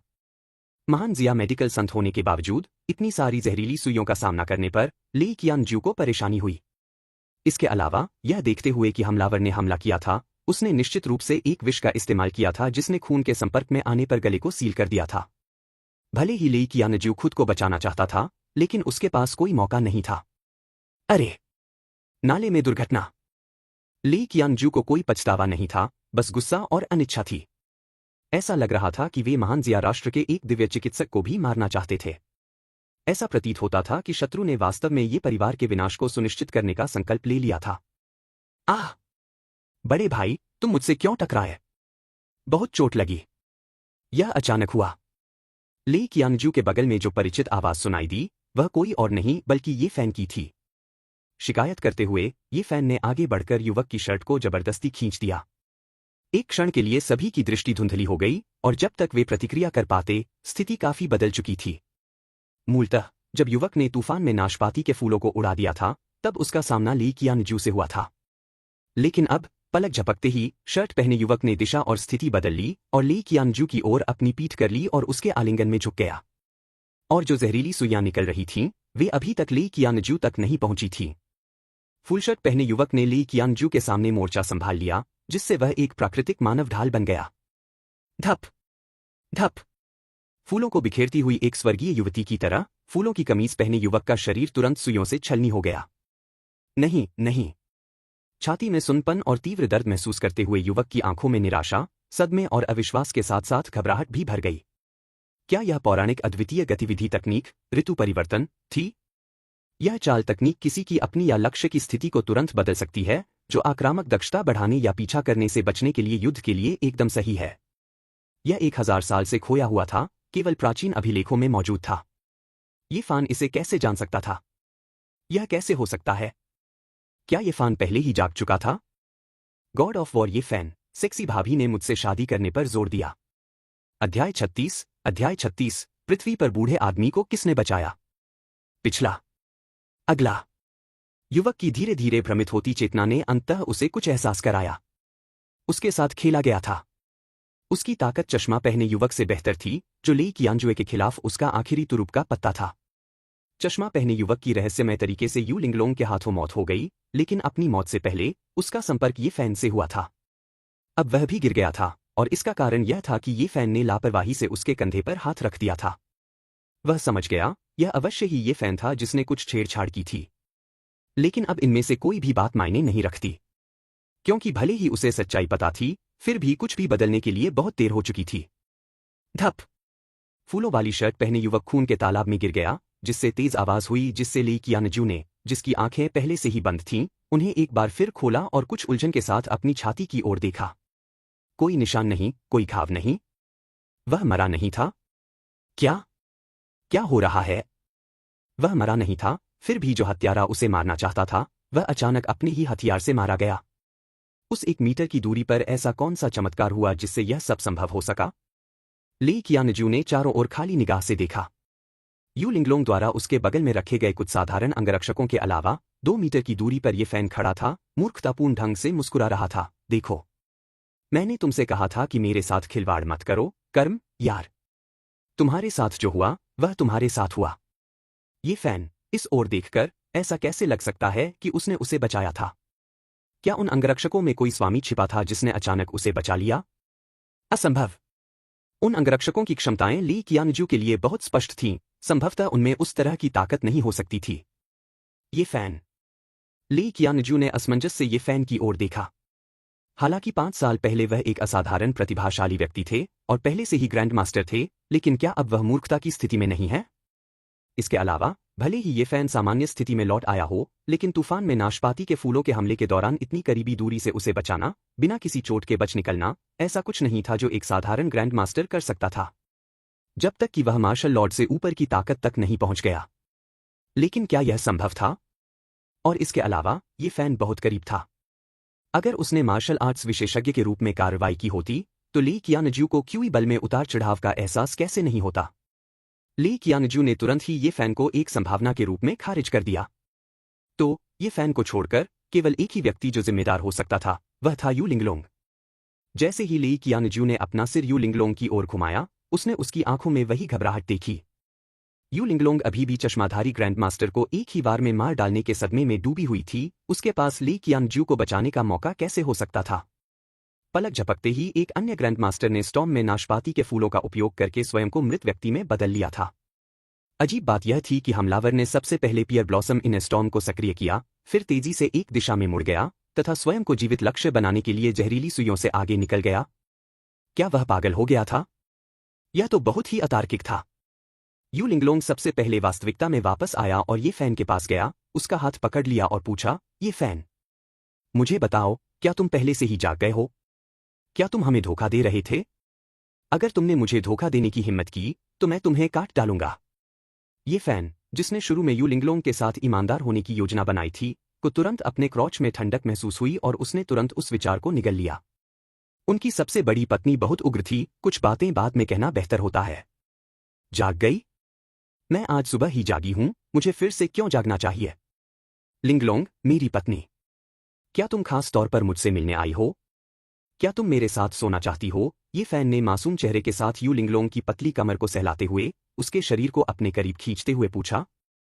यद्यपि यू लिंगलोंग की सगाई पहले से ही ये परिवार से हो चुकी थी, उसने बड़ी बहन ये का चेहरा भी बमुश्किल ही देखा था। किसी भी अंतरंग क्रियाकलाप में शामिल होना तो दूर की बात थी। ये फैन के अचानक आलिंगन को महसूस करते हुए यू लिंगलोंग अकड़ गया और कुछ असहज महसूस करने लगा। बकवास मत करो, यू लिंगलोंग ने शुरू में ये फैन को डांटना चाहा, लेकिन उसे याद आया कि उसने अपनी बहनों के सामने कहा था कि वह उससे शादी करेगी और जल्द ही उसकी पत्नी बन जाएगी। उसने इसे अनदेखा कर दिया। इसके अलावा वह अभी भी मूर्ख था। लेकिन यह ठीक ही हुआ, ये फैन को इससे लाभ हुआ। यू लिंगलोंग को इतने करीब से गले लगाते हुए ये फैन ने अपनी छाती के सामने ऊंची गर्मी और कोमलता के साथ साथ एक अनोखी खुशबू महसूस की। मिस्टर ली, कृपया हमारी मदद करें। यह मेरे पति, ये फैन हैं। यू लिंगलोंग ने आदरपूर्वक ली कियानजू को प्रणाम किया। ली कियानजू ने सिर हिलाया, निश्चिंत रहो, मैं अपना सर्वश्रेष्ठ प्रयास करूंगा। वांग फुगुई और ली हूं, जो अपनी लड़ाई समाप्त कर चुके थे, साथ में पुरुषों का एक बड़ा समूह भी दौड़कर आया। बड़े भाई, क्या आप ठीक हैं? ये फैन को सुरक्षित देखकर राहत महसूस करते हुए वांग फुगुई ने जल्दी से ली कियानजू को सम्मानपूर्वक झुकाया। ऋषि डॉक्टर ली को नमस्कार। ली कियानजुए को महान जिया चिकित्सा संत के रूप में लगभग हर जगह जाना जाता था। खास बात यह थी कि ली कियानजुए ने न केवल बड़े लोगों को बचाया बल्कि कई नुस्खे भी लिखे, जिससे आम लोगों को ठोस लाभ मिला। ऋषि डॉक्टर ली, मैं अपने बड़े भाई को आपकी देखभाल में सौंपता हूं। जब तक आप मेरे भाई को ठीक कर सकते हैं, मैं आपके लिए एक बैल या घोड़े की तरह काम करने को तैयार हूं। वांग फुगुई ने ईमानदारी से कहा। वास्तव में ये फैन के लिए शुभकामनाएं। ली कियानजू और यू लिंगलोंग ने इतने सारे लोगों को इकट्ठा होते देखा तो वे तुरंत समझ गए कि ये लोग ली कियानजू का समर्थन करने, उसकी रक्षा करने आए होंगे। लेकिन बूढ़े डॉक्टर ली को किसने बचाया था जब वह अभी खतरे में थे? यू लिंगलोंग की आंखों में उलझन देखकर जिया हाओ जल्दी से आगे बढ़ा और सम्मानपूर्वक अपना परिचय दिया। मैं जिया हाओ हूं। मैं 5 साल पहले यंग मास्टर ये का एहसानमंद हूं। उन्होंने मेरी जान बचाई थी और अब मैं उनके लिए काम करता हूं। यह सुनकर कि Divya doctor Li young master ये का इलाज करने आए हैं, मैंने यंग मास्टर वांग के साथ लोगों को साथ लेकर उनकी सहायता करने की स्वतंत्रता ली। जिया हाओ की रिपोर्ट सुनकर यू लिंगलोंग की आंखें आश्चर्य से चमक उठीं। बूढ़े मिस्टर ली को ये फैन का इलाज करने से रोकने के लिए उन्होंने बहुत सारे लोगों को तैनात किया था। ये फैन के साथ अपनी शादी जारी रखने का फैसला करने के बाद यू लिंगलोंग ने ये परिवार के साथ जीवन और मृत्यु साझा करने का मन बना लिया था। जो लोग श्री ली को लोगों को बचाने से रोकना चाहते हैं, वे यू लिंगलोंग का विरोध कर रहे हैं। हवाई अड्डे से सुयिशुए के घर तक सब कुछ सुचारू रूप से चला। जल्द ही ये फैन को ली कियानजू अकेले एक कमरे में ले गया, निदान शुरू करने के लिए तैयार। युवा मास्टर ये, मुझे अपना हाथ देखने दो। ली कियानजू ने ये फैन से धीरे से बात की, अपना हाथ बढ़ाकर ये फैन को संकेत दिया कि वह उसकी नाड़ी लेने की अनुमति दे। युवा मास्टर ये, अच्छे बनो और सुनो, जब मैं आपकी जांच कर लूंगा तो मैं आपके लिए कैंडी खरीदूंगा, ठीक है? ये फैन ने हल्के से मुस्कुराते हुए सीधे लेई कियानजू को बीच में टोकते हुए कहा, बूढ़े मिस्टर लेई, मैं वास्तव में आपके आगमन की प्रतीक्षा कर रहा था। जैसे ही उसने बात की, ये फैन ने तेजी से लेई कियानजू की कलाई पकड़ ली और जल्दी से कहा, मिस्टर लेई, आपकी अतिरिक्त आंतरिक गर्मी स्पष्ट है, आपकी नाड़ी 3 धड़कनों से तेज हो गई है और आपकी सांस थोड़ी अव्यवस्थित है। आप हाल ही में ठीक से आराम नहीं कर रहे हैं। इसके अलावा कल रात जी ओवर में आपने 2 औंस शराब पी ली। आपकी उम्र में शराब पीना आपके स्वास्थ्य के लिए अच्छा नहीं है। हम लेई कियानजू की पुतलियां नाटकीय रूप से फैल गईं, वह हैरानी से ये फैन को घूर रहा था। तुम एक पल के लिए लेई कियानजू को पता ही नहीं चला कि ये फैन वास्तव में किस स्थिति में था। क्या वह सचमुच मूर्ख था या क्या? क्योंकि ये फैन ने जो वर्णन किया वह बिल्कुल सटीक था। इस तरह के कुशल निदान के साथ लेई कियानजू को संदेह हो सकता है कि ये फैन ने उसके चारों ओर निगरानी स्थापित की थी। क्या यह हो सकता है? ये फैन मूर्ख नहीं था। गॉड ऑफ वॉर, ये फैन सेक्सी भाभी ने मुझसे शादी करने पर जोर दिया। अध्याय 37 महान जिया मेडिकल संत हैरान और स्तब्ध है। पिछला अगला। यह सही है। मैं जाग गई हूं, लेकिन मेरे पास एक और शीर्षगुप्त योजना है जिसे मैं दूसरों के सामने प्रकट नहीं कर सकती, ये फैन ने बोलते हुए लेई कियानजू के सामने खुद को रोकने का इरादा नहीं किया। आखिरकार 2 बहुत महत्वपूर्ण मामले थे जिनके लिए उसे लेई कियानजू की मदद की जरूरत थी। आह! लेई कियानजू पूरी तरह से हैरान था। ये फैन का अभिनय कौशल बहुत अच्छा था, है ना? उसने सबको धोखा दिया था। तो हवाई अड्डे पर ऑपरेशन, यह सब यंग मास्टर ये द्वारा आयोजित और नेतृत्व किया गया था। लेई कियानजू स्वाभाविक रूप से उत्सुक था। अब सभी परिवार ये परिवार से खुद को दूर कर रहे थे, फिर भी प्रांतीय शहर से जिया परिवार लापरवाही से ये फैन के इर्द गिर्द घूम रहा था, जिसका कोई मतलब नहीं था। इसके अलावा इतने कम समय में एयरपोर्ट पर छिपे इतने सारे हत्यारों को मार गिराना। ये फैन ने संयोग से लगातार 2 बार उन हत्यारों को मार गिराया जो उसे निशाना बना रहे थे। यह कोई संयोग नहीं था, बल्कि ये फैन की सावधानीपूर्वक योजना का नतीजा था। हाँ, ये फैन ने सिर हिलाया। एकमात्र व्यक्ति जो मेरी जागृति के बारे में जानता था वह जिया हाओ था। मेरी योजना को पूरा करने के लिए उसकी जरूरत थी। तो यह तुम ही थे जिन्होंने मुझे फूलों वाली शर्ट वाले उस युवक से बचाया था। तुमने तूफान में नाशपाती के फूल के हमले के तहत ऋतु परिवर्तन की बेहतरीन चाल तकनीक का इस्तेमाल किया था। लेई कियानजू का सदमा अवर्णनीय था और यहां तक कि उसकी दाढ़ी भी कांप उठी। वह बहुत अच्छी तरह जानता था कि इसका क्या मतलब है। ऋतु परिवर्तन, एक ऐसी तकनीक जिसके लिए अनगिनत लोग लालायित थे। चूंकि ये फैन इस आंदोलन तकनीक को जानता था, इसलिए उसे कई अन्य मार्शल तकनीकें भी पता होंगी। जब तक ये फैन जाग रहा था, अपनी भयानक प्रतिभा के साथ, ये परिवार का पतन नहीं होगा। जिन लोगों ने ये परिवार से निपटने की योजना बनाई थी, क्या वे बर्बाद हो गए? या मैं ही था? खुद को उजागर न करने के लिए मेरे तरीके थोड़े अनाड़ी थे, जिससे मिस्टर ली को मजा आया, ये फैन ने सिर हिलाते हुए कहा। तो आप सभी को अंधेरे में रखना चाहते हैं। लेई कियानजू मूर्ख नहीं था। ये फैन के विचारों को समझने के बाद वह समझ गया कि ये फैन निश्चित रूप से फिलहाल बाहरी लोगों के सामने खुद को प्रकट नहीं करेगा और अनभिज्ञता का नाटक करना जारी रखेगा। तो युवा मास्टर, ये मेरा इंतजार करें। आपको मेरी किस मदद की जरूरत है? लेई कियानजू की अभिव्यक्ति गंभीर हो गई। युवा मास्टर, ये निश्चिंत रहें, मैं और ओल्ड मास्टर ये कई सालों से अच्छे दोस्त हैं। मैं आपकी स्थिति को गुप्त रखूंगा और अगर मैं मदद कर सकता हूं तो मैं निश्चित रूप से मना नहीं करूंगा। ये फैन ने सिर हिलाया। मिस्टर लेई, मैं आपके आने का इंतजार कर रही हूं। 2 मामले हैं जिनके लिए मुझे आपकी मदद चाहिए। एक यह है कि इक्सु कंपनी से सौंदर्य पौष्टिक क्रीम का नुस्खा चोरी हो गया है। अब चूंकि कंपनी का नया उत्पाद लॉन्च होने वाला है, इसलिए मुझे उसके लिए नुस्खा हासिल करने में आपकी मदद चाहिए। लेई कियानजू की भौहें सिकुड़ गईं, लेकिन मेरे पास कोई जवानी बचाने वाला नुस्खा नहीं है जो काम आ सके। हाँ, मैं करता हूं, ये फैन ने बोलते हुए कमरे में चारों ओर नजर घुमाई। उसने मेज से नोटबुक ली, कागज की एक शीट फाड़ी और जल्दी से एक नुस्खा लिखा। यह सौंदर्य पोषण क्रीम पवित्र किसान के हर्बल क्लासिक से एक प्राचीन नुस्खा है। याद रखें, तापमान को 323 डिग्री पर नियंत्रित किया जाना चाहिए, 8 मिनट तक जलाया जाना चाहिए, 1 सेकंड भी कम या ज्यादा नहीं, अन्यथा मरहम नहीं बनाया जा सकता। लेई कियानजू ने नुस्खा स्वीकार किया और उसे ध्यान से देखा, जड़ी बूटियों के संयोजन और मात्रा में मामूली अंतर को देखा। जितनी देर तक वह देखता रहा, उसका चेहरा उतना ही गंभीर होता गया। यद्यपि सूचीबद्ध अधिकांश सामग्रियां समान थीं, लेकिन यह उनका चतुराईपूर्ण संयोजन था, जिससे कुछ चमत्कारिक प्रतिक्रियाएं उत्पन्न हुईं, जो पारंपरिक सोच से पूरी तरह अलग थीं। शानदार, वाकई शानदार। मैंने खुद इस बारे में क्यों नहीं सोचा? महान नुस्खे वाकई अलग होते हैं। लेई कियानजू पढ़ते पढ़ते और भी उत्साहित हो गया, उसका बूढ़ा चेहरा लाल हो गया। लेकिन एक पल बाद उसकी आंखों में उलझन दिखाई दी। युवा मास्टर, ये इतने बेहतरीन नुस्खे के साथ इसे सीधे उस लड़की यिक्सु को क्यों नहीं दे दिया? लेई कियानजू को पहले से ही पूरी जानकारी थी कि सु यिक्सु और यू लिंगलोंग तथा अन्य लोगों ने क्या किया था।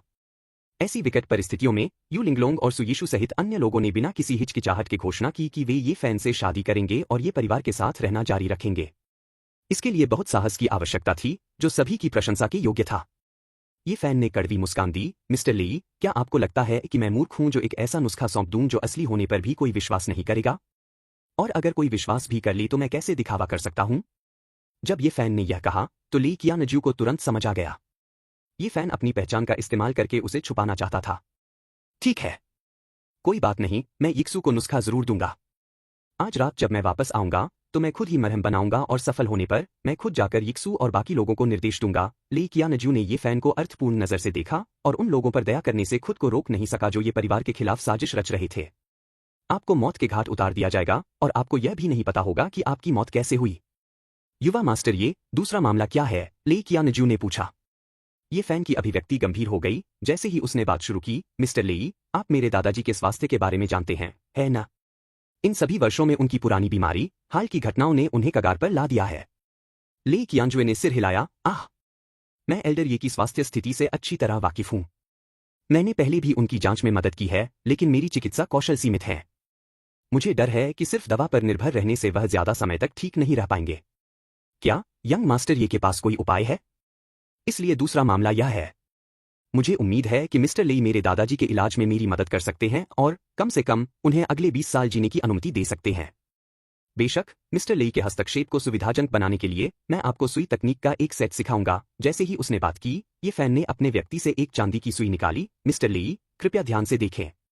पहली सुई गुआनिन के आंसू डेंजोंग एक्यू पॉइंट में 3 फेन डालती है। क्यूई बल का उपयोग करके सुई की नोक को धीरे से घुमाते हुए हिलाएं। रक्त वाहिकाओं को हिलाने के लिए नोक का उपयोग करें। दूसरी सुई ग्रेट बुद्ध की करुणा फेंगची एक्यू पॉइंट में 4 फेन डालती है। क्यूई बल प्रहार करता है, जीवन शक्ति को लॉक कर देता है। सुई तकनीक समझाए जाने के बाद ली कियानजू पूरी तरह से दंग रह गया। यह युवा मास्टर, ये क्या यह घोस्ट वैली 13 नीडल्स है? पवित्र किसान के हर्बल क्लासिक से खोई हुई तकनीक घोस्ट वैली 13 नीडल्स? आपके पास वास्तव में ऐसी शक्तिशाली तकनीक है जो यम के हाथों से जीवन छीन सकती है और जीवित को हड्डी में बदल सकती है? ली कियानजू को इतना सदमा लगा कि वह वहीं उछल पड़ा। यह तकनीकें स्वर्ग की अवहेलना थीं और चिकित्सा क्षेत्र में सभी का अंतिम सपना थी। फिर भी सभी ने इसके बारे में केवल प्राचीन अभिलेखों में ही सुना था, कोई भी इसमें महारत हासिल नहीं कर पाया। इसे सीखना तो दूर की बात है। और अब न केवल ये फैन इस तकनीक को जानता था, बल्कि वह बिना किसी आरक्षण के इसे उसे सिखा भी रहा था। ली कियानजू को अचानक कुछ याद आया। 5 साल पहले दक्षिण पश्चिम की धरती पर एक किंवदंती थी। ऐसा कहा जाता है कि एक युवा चिकित्सा अमर प्रकट हुआ था जिसने अनगिनत बड़े शॉट्स को बचाया था। अपनी सुई लगाने की तकनीक से उसने अनगिनत लोगों को मौत के कगार से वापस खींच लिया। उस समय युवा चिकित्सा अमर की प्रसिद्धि लगभग ली कियानजू की खुद की प्रसिद्धि को पीछे छोड़ देती थी। गुप्त रूप से ली कियानजुए ने युवा चिकित्सा अमर द्वारा संभाले जाने वाले चिकित्सा मामलों के बारे में बहुत कुछ सीखा था। विभिन्न तकनीकें और दवाइयां वास्तव में उसकी अपनी तकनीकों और दवाओं से कहीं बेहतर थीं, अमर के लिए उसका गुरु बनने के लिए पर्याप्त। लेकिन ये फैन की कार दुर्घटना के बाद से युवा चिकित्सा अमर बिना किसी निशान के गायब हो गया था। अब अतीत और वर्तमान को एक साथ रखते हुए ली कियानजू की पुतलियां चौड़ी हो गईं। युवा मास्टर, ये क्या यह हो सकता है कि 5 साल पहले युवा चिकित्सा अमर जिसका नाम ग्रेट जिया में गूंजता था, वह आप थे? यह मैं ही था, ये फैन ने शांति से उत्तर दिया। क्या तुम्हें वह तकनीक याद है जो मैंने अभी प्रदर्शित की थी? यदि स्पष्ट नहीं है तो मैं इसे फिर से प्रदर्शित कर सकता हूं। ली कियानजू ने जल्दी से श्रद्धापूर्वक कहा, मैंने इसे याद कर लिया है। धप। अगले ही पल बिना किसी हिचकिचाहट के ली कियानजू ने ये फैन के सामने घुटने टेक दिए। छात्र ली कियानजू, गुरुजी को आपकी शिक्षाओं के उपहार के लिए धन्यवाद। गॉड ऑफ वॉर, ये फैन सेक्सी भाभी ने मुझसे शादी करने पर जोर दिया। अध्याय 38 सामाजिक रूप से अद्भुत दिव्य चिकित्सक। पिछला। अगला। ली कियानजुए की हरकत ने ये फैन को चौंका दिया। मिस्टर ली, आप क्या कर रहे हैं? कृपया उठ जाइए। ये फैन ने केवल ली कियानजू को भूत घाटी 13 सुइयां सिखाईं क्योंकि वह चाहता था कि ली कियानजू अपने दादा के इलाज में मदद करे। ली कियानजुए पूरे हुआक्सिया में एक बहुत ही सम्मानित चिकित्सा नेता थे जिनका ये फैन हमेशा सम्मान करता था। ये फैन को डर था कि ली कियानजुए के उनके गुरु बनने से उनकी आयु कम हो जाएगी। जब ये फैन ने ली कियानजुए को उठाने की कोशिश की तो ली कियानजुए का रवैया बहुत दृढ़ था। मास्टर, कृपया मना न करें। आपको भूत घाटी की 13 सुइयों का मूल्य और दुर्लभता भी पता होनी चाहिए, जो भाग्य को पलटने में सक्षम एक असाधारण विधि है। चूंकि आपने मुझे यह तकनीक दी है, इसलिए आज से मैं यंग मास्टर ये का शिष्य हूं। मैंने उन मामलों का भी अध्ययन किया है जिनका यंग मास्टर ये ने पहले इलाज किया था और वास्तव में ही महसूस करता हूँ मास्टर के निरंतर मार्गदर्शन की उम्मीद करता हूँ। ली कियानजुए के हाव भाव ने कुछ हद तक ये फैन को बुरी तरह मुस्कुराने पर मजबूर कर दिया। अपनी आयु के मात्र 20वें वर्ष में होने के बावजूद उन्होंने एक 70 वर्षीय व्यक्ति को अपना शिष्य बना लिया। ली कियानजुए के दृढ़ संकल्प को देखकर ये फैन ने अब और मना नहीं किया, मिस्टर ली, कृपया पहले खड़े हो जाइए। इससे कोई फर्क नहीं पड़ता कि आप मुझे निजी तौर पर क्या कहते हैं, लेकिन जब अन्य लोग आसपास हों तो मुझे बस ये फैन कहें ताकि कुछ भी प्रकट न हो। हाँ मास्टर, ली कियानजू सम्मानपूर्वक एक तरफ खड़ा था, पूरी तरह से एक अच्छे व्यवहार वाले प्राथमिक छात्र की तरह। तो मास्टर की स्थिति के बारे में मुझे इसे जनरल यू और यीशु को कैसे समझाना चाहिए? ये फैन ने सोच में पड़कर अपनी भौहें सिकोड़ ली। उसकी हालत का खुलासा करना अब निश्चित रूप से कोई विकल्प नहीं था, लेकिन यह कहना कि उसका इलाज नहीं हो सकता लड़कियों को भी चिंतित कर सकता था। ठीक है, बस उन्हें बता दो कि मेरी हालत धीरे धीरे सुधर रही है, कि मेरे मस्तिष्क और नसों को कोई चोट नहीं लगी है और पूरी तरह से ठीक होना पूरी तरह से संभव है, बस स्वास्थ्य लाभ के लिए समय की आवश्यकता है। ये फैन की आंखों में एक गहरी झलक चमक उठी। यह खबर निश्चित रूप से उन लोगों को दहशत में डाल देगी जो ये परिवार के खिलाफ थे। यह विचार कि ये परिवार का मूर्ख ठीक हो सकता है, इसका मतलब था कि ये परिवार के पुनरुत्थान की अभी भी उम्मीद थी। वे निश्चित रूप से उसकी जांच शुरू कर देंगे, उस पर फिर से हमला करने का प्रयास करेंगे। दूसरी ओर ये फैन छाया में छिपी रहेगी, पर्दे के पीछे असली अपराधी को खोजने के लिए सुरागों का पता लगाएगी तथा ये परिवार की अन्यायग्रस्त आत्माओं के लिए न्याय की मांग करेगी। हाँ मास्टर। जिस शयन कक्ष में सुयीशु रहती थी उसके दरवाजे के बाहर यूलिंगलोंग और सुयीशु दोनों मौजूद थे। दोनों महिलाएं उत्सुकता से दरवाजे की ओर देख रही थीं और ली कियानजू के निदान की प्रतीक्षा कर रही थीं। सुयिक्सु की उंगलियां घबराहट से आपस में उलझी हुई थीं। पिछली रात बिस्तर पर ये फैन के बहादुरी भरे प्रदर्शन के बारे में सोचते हुए उसे कुछ संदेह हुआ। कल रात ये फैन का व्यवहार बिल्कुल भी मूर्ख जैसा नहीं लग रहा था। लेकिन ये फैन अभी तक क्यों नहीं जागा? आखिर क्या हो रहा है? जिया हाओ एक तरफ कुर्सी पर बैठी थी, आश्चर्यजनक रूप से शांत। युवा मास्टर ये स्पष्ट रूप से होश में थे, लेकिन उन्होंने जानबूझकर खुद को छुपाने का फैसला किया, जो वास्तव में युवा मास्टर ये के लिए एक कठिन स्थिति थी। चरमराहट। दरवाजा खुला और सुयीशु और यूलिंगलोंग लगभग उछलकर बाहर आ गए। मिस्टर ली, ये फैन कैसे हैं? ली कियानजू ने मुस्कुराते हुए कहा, चिंता मत करो। ये फैन के मस्तिष्क और तंत्रिकाओं को कोई चोट नहीं आई है। यह सिर्फ इतना है कि कुछ क्षेत्र उत्तेजित हो गए थे और अस्थायी रूप से अटक गए हैं। मुझे उसे धीरे धीरे ठीक होने में मदद करने की जरूरत है, लेकिन यंग मास्टर ये बहुत जल्द सामान्य रूप से ठीक हो जाएगा, आपको बहुत ज्यादा चिंता करने की जरूरत नहीं है। ली कियानजू के शब्दों को सुनकर सुयिक्स्यू और यूलिंगलोंग के चेहरे पर राहत की लहर दौड़ गई और उन्होंने एक दूसरे की ओर देखा।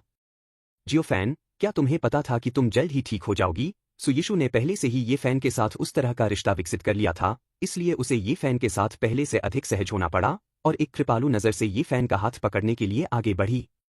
अगर ये फैन रात में फिर से जाग जाए और उसके साथ सो जाए तो क्या यह बहुत शर्मनाक नहीं होगा? कुछ दृश्यों के बारे में सोचते हुए सुयीशुए का चेहरा अनायास ही लाल हो गया। यूलिंगलोंग ने ये फैन को गौर से देखा। उसका मन उलझन में था क्योंकि वह मार्शल आर्ट क्यूई फोर्स के उतार चढ़ाव के बारे में सोच रही थी जिसे उसने पहले महसूस किया था और आज हवाई अड्डे पर हुई घटना के बारे में सोच रही थी। क्या वह वही थी जिसकी इंद्रियां गलत थीं, या ये फैन वास्तव में जागृत नहीं हुआ था? लेकिन मिस्टर ली ने सभी को धोखा नहीं दिया होगा, ये फैन अभी भी एक खाली और मूर्ख अवस्था में होगा। अन्यथा यदि जागृत ई फैन को पता चल जाता कि उसकी सभी 7 आकर्षक भाभियां उससे विवाह करने वाली हैं, वह आकर्षक आदमी निश्चित रूप से खुशी से पागल हो जाएगा। यूलिंगलोंग ने ये फैन को गहराई से देखा, अंदर ही अंदर झुंझलाहट की लहर महसूस की। यह इस आदमी के लिए बहुत अच्छा सौदा था। जनरल यू, मिस सु, देर हो रही है। मैं पहले एल्डर ये के पास जाऊंगा और कल आकर यंग मास्टर ये का इलाज जारी रखूंगा। ली कियानजू ने सभी को अलविदा कहा, अपनी कार में सवार हुआ और सुयिक्सु के निवास से निकल गया। भीड़ में एक युवक ने ली कियानजू को जाते देख एक गुप्त संदेश भेजा।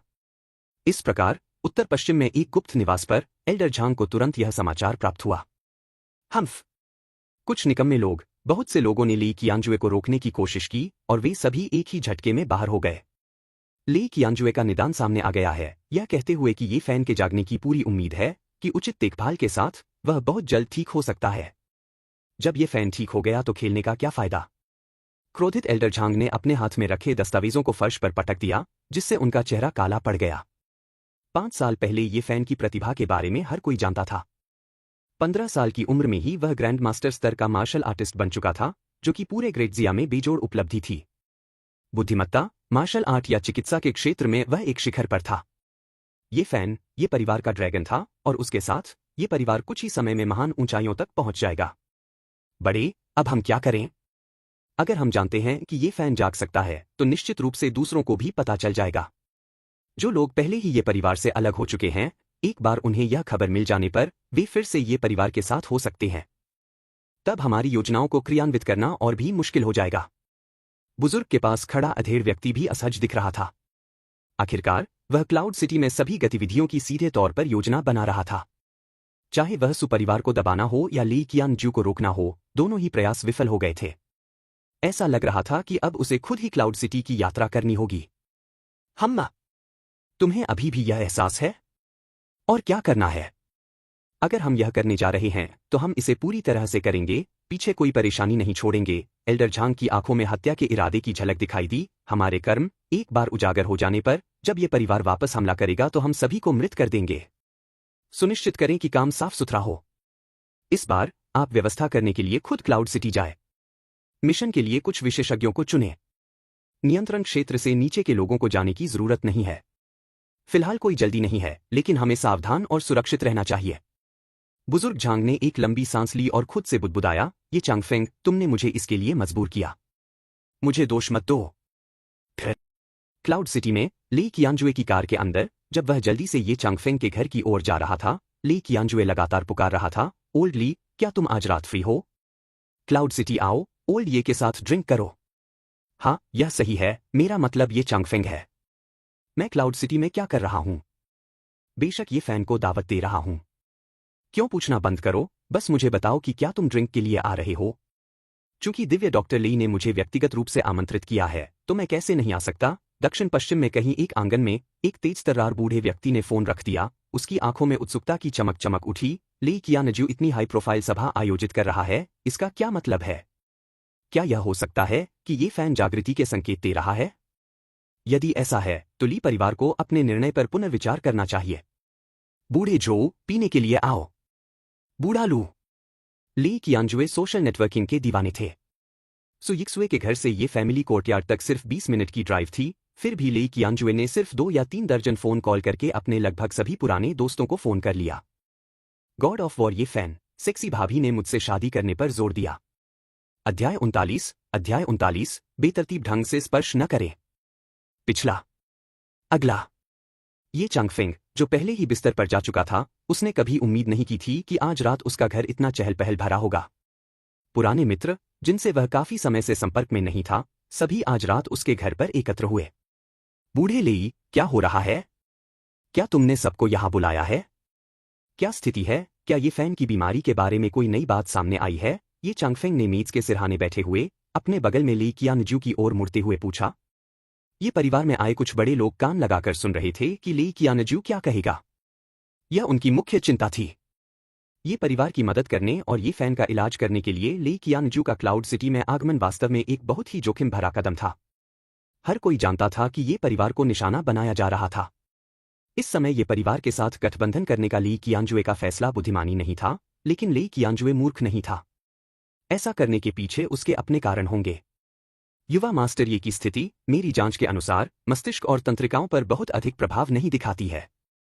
जागृति की आशा होनी चाहिए और मुझे कुछ समय के लिए निरीक्षण और उपचार जारी रखने की आवश्यकता है। ली कियानजुए ने अपनी व्याख्या में अस्पष्टता दिखाई, क्योंकि यह बात फिलहाल ये फैन को बताई जा सकती थी। वह अभी बहुत कुछ नहीं बता सकता था। ये फैन छाया में छिपा हुआ था, जिससे उसके लिए अभिनय करना आसान हो गया। ओह! क्या ऐसा है? ये चांगफेंग को कुछ निराशा महसूस हुई और वहां मौजूद कुछ बड़े लोगों को भी अंदर से निराशा महसूस हुई। उन्होंने सोचा था कि ये फैन जागने वाला है। अगर ये फैन जाग गया तो अपनी भयानक प्रतिभा के साथ वह तियानलोंग सेना पर पूरा नियंत्रण कर सकता था और ये परिवार जल्दी से फिर से उठ सकता था, अपने शिखर पर लौट सकता था। लेकिन अभी के लिए ये फैन को केवल जागृति की आशा है, जो अनिश्चित काल तक दूर लगती है। कुछ बड़े लोगों को जब वास्तविक स्थिति का पता चला तो उन्होंने तुरंत निर्णय लेने का नाटक किया और फिर चुपचाप निकल गए। गिरता हुआ ये परिवार उनके समय के लायक नहीं था और यह एक ऐसा परिवार था जो मुसीबतें ला सकता था। लेकिन अभी भी कुछ बड़े लोग बचे थे जो अधिक गहराई से सोचते थे। ली कियानजू दिमागहीन नहीं था।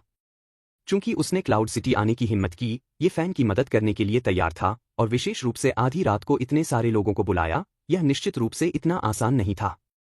हा हा, तुम लोग सच में सच्चे हो, अच्छे कर्मों का फल अवश्य मिलता है। आओ, पीते हैं। ओल्ड ये, तुम्हारे पास हमेशा पर्याप्त शराब होती है ना? आज रात हम नशे में चूर होने तक वापस नहीं आएंगे।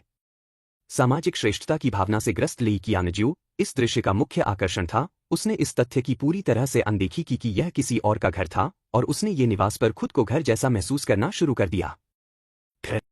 सुयिक्सु के विला में ली कियानजू के चले जाने के बाद जियाहाओ, ली हूं, वांग फुगुई और अन्य लोग भी चतुराई से चले गए। विला में जल्द ही केवल सुयिशु और यू लिंगलोंग ही बचे। ये फैन के साथ सुयिक्सु की अंतरंग हरकतों को देखकर यू लिंगलोंग का चेहरा लाल हो गया। यिक्सु, कल रात क्या तुमने और उसने? यीशु ने शर्मीले भाव से अपना सिर हिलाया। हाँ। चीजें तेजी से आगे बढ़ी। यू लिंगलोंग ने ये फैन की ओर देखा और महसूस किया कि वह वास्तव में भाग्यशाली है। 7 तेजस्वी सुंदरियां, बिना किसी पछतावे के ये फैन से शादी करने को तैयार। यू लिंगलोंग वास्तव में उत्सुक थी। वह उस समय क्या सोच रही थी? शायद अंदर ही अंदर वह ये फैन के साथ रहने के विचार के खिलाफ नहीं थी। बहन लिंगलोंग, क्या तुम आज रात मेरे साथ सोने जा रही हो? यह बहुत आरामदायक होगा, ये फैन ने चलते हुए कहा और एक बार फिर यू लिंगलोंग को गले लगा लिया। उसका हाथ साहसपूर्वक उसके नितंब को सहला रहा था। गुंजन। इस यू लिंगलोंग ने उसे काट डालने की धमकी दी थी, लेकिन उसे कुछ ब्याज भी इकट्ठा करना था, है ना? वैसे भी अब जब वह मूर्ख की स्थिति में है तो अगर वह कुछ भी करता है तो भी किसी को परवाह नहीं होगी। आह! तुम बेतरतीब ढंग से क्या छू रही हो? यू लिंगलोंग ने सख्त रुख अपनाया। जैसे ही ये फैन ने उसे छुआ, जाओ यीशुए को छुओ, मैं जा रही हूं। पूरे शरीर में गर्मी महसूस करते हुए यू लिंगलोंग जल्दी से उठ गया, सुयीशु और ये फैन को अलविदा कहा और जल्दी से चला गया। ये फैन अभी भी असमंजस की स्थिति में था, बहुत बेचैन था। यदि वह जाग गया तो क्या उसे बहुत कष्ट नहीं होगा? गुंजन, मैं निश्चित रूप से अपनी मार्शल आर्ट का अभ्यास करूंगा, इसलिए आप मुझे हरा नहीं पाएंगे। यू लिंगलोंग के उन्मत्त भागने को देखकर ये फैन के मुंह के कोनों पर एक मनभावन चाप बन गया। युवा मास्टर के साथ प्रतिस्पर्धा? मैं तुम्हें जरूर अधीनता में लाऊंगा। हर कोई जा चुका था और सुयीशु ने लाल चेहरे के साथ ये फैन की ओर रुख किया। देर हो रही है, जल्दी करो और सोने के लिए तैयार हो जाओ। हालांकि कंपनी के मामले उसे परेशान कर रहे थे, फिर भी सुयिक्सु ने अपना मिशन नहीं भुलाया था। इसका उद्देश्य ये परिवार को समृद्ध और समृद्ध बनाना था। उपजाऊ भूमि को फलने फूलने और समृद्ध होने के लिए स्वाभाविक रूप से बुवाई की आवश्यकता होती है। ठीक है, सो जाओ, मुझे सोना बहुत पसंद है। ये फैन ने एक तेज गति से सुयीशु को कमर से उठाया और जल्दी से बेडरूम की ओर चल दिया। आह! जियो फैन, नम्र बनो। एक क्षण के लिए कमरे से बच्चों के लिए अनुपयुक्त ध्वनियां गूंजने लगीं, फिर तूफानी आवेश का दौर शुरू हो गया। लगभग 2 घंटे बाद शांति बहाल हुई। तब तक रात के 11 बज चुके थे। ये फैन यह नहीं भूला था कि आज रात एक और तमाशा था जिसके लिए उसके मसाले की आवश्यकता थी। कुछ लोग क्लाउड सिटी में उसे और उसके दादा को मारने के लिए 20 बिलियन खर्च करना चाहते थे और ये फैन को पहले से ही अंदाजा था कि यह कौन हो सकता है। यदि यह वह व्यक्ति था जिस पर उसे संदेह था, तो आज रात ये फैन यह सुनिश्चित करेगा कि वे वापस न आएं। बिस्तर पर सो रही सुयिक्सु को देखते हुए ये फैन चुपचाप उठ गया, कपड़े पहने और विला के चारों ओर अंगरक्षकों से बचते हुए जल्दी से बाहर निकल गया। विला के बाहर जियाहाओ कार में इंतजार कर रहा था। यंग मास्टर, ये क्लाउड सिटी के सेंट्रल ब्रिज तक। आज रात क्लाउड सिटी के सेंट्रल ब्रिज पर ये फैन ने 2 समूहों के लोगों से मिलने की व्यवस्था की थी। एक तो वह रहस्यमय नियोक्ता था जो एक हत्या पर 20 बिलियन खर्च करना चाहता था, जबकि दूसरा क्लाउड सिटी का वांग परिवार था। दिन के दौरान ये फैन ने वांग चाओ की देखभाल की थी और वांग जोंग और उसके लोग पागल हो गए होंगे। यदि उन्हें रात में पता चल जाए कि उनके बेटे का अपहरण किसने किया है, तो वे निश्चित रूप से अपनी जान की परवाह किए बिना लापरवाही से काम करेंगे। उस समय उन्हें कुत्तों की तरह लड़ने दो। ये फैन दोनों दुश्मनों को चुपचाप खत्म करने में बहुत प्रसन्न होगा। जैसे ही कार क्लाउड सिटी के सेंट्रल ब्रिज के पास पहुंची, ये फैन दूर से ही उतार चढ़ाव वाले माहौल को महसूस कर सकता था। पुल के आसपास कई लोग छिपे हुए थे। ये लोग कोई और नहीं बल्कि वांग जोंग द्वारा आयोजित हत्यारे थे। कुलपति, हम सारी रात इंतजार करते रहे। अपहरणकर्ता आ रहे हैं या नहीं? वांग परिवार के एक अंगरक्षक ने शिकायत की। परेशान होकर हम सारी रात भूखे रहे और अब हमें बहुत नींद आ रही है। अरे, क्या तुम मौत की तलाश में हो? मैं तुम्हारे साथ सामान्य व्यवहार कैसे करता रहा हूं? अब जब मैंने तुमसे कुछ करने को कहा है तो तुम बड़बड़ाने लगे हो। वांग जोंग ने अपने अधीनस्थ को बहुत गुस्से में लात मारी। Ding dong. अचानक वांग जोंग के फोन पर एक संदेश आया। पिताजी, मुझे लगता है कि मैं बच नहीं पाऊंगा, वे मुझे मारना चाहते हैं। मैंने फोन अपहरणकर्ता की जेब में रख दिया है, आपको मेरा बदला लेना होगा।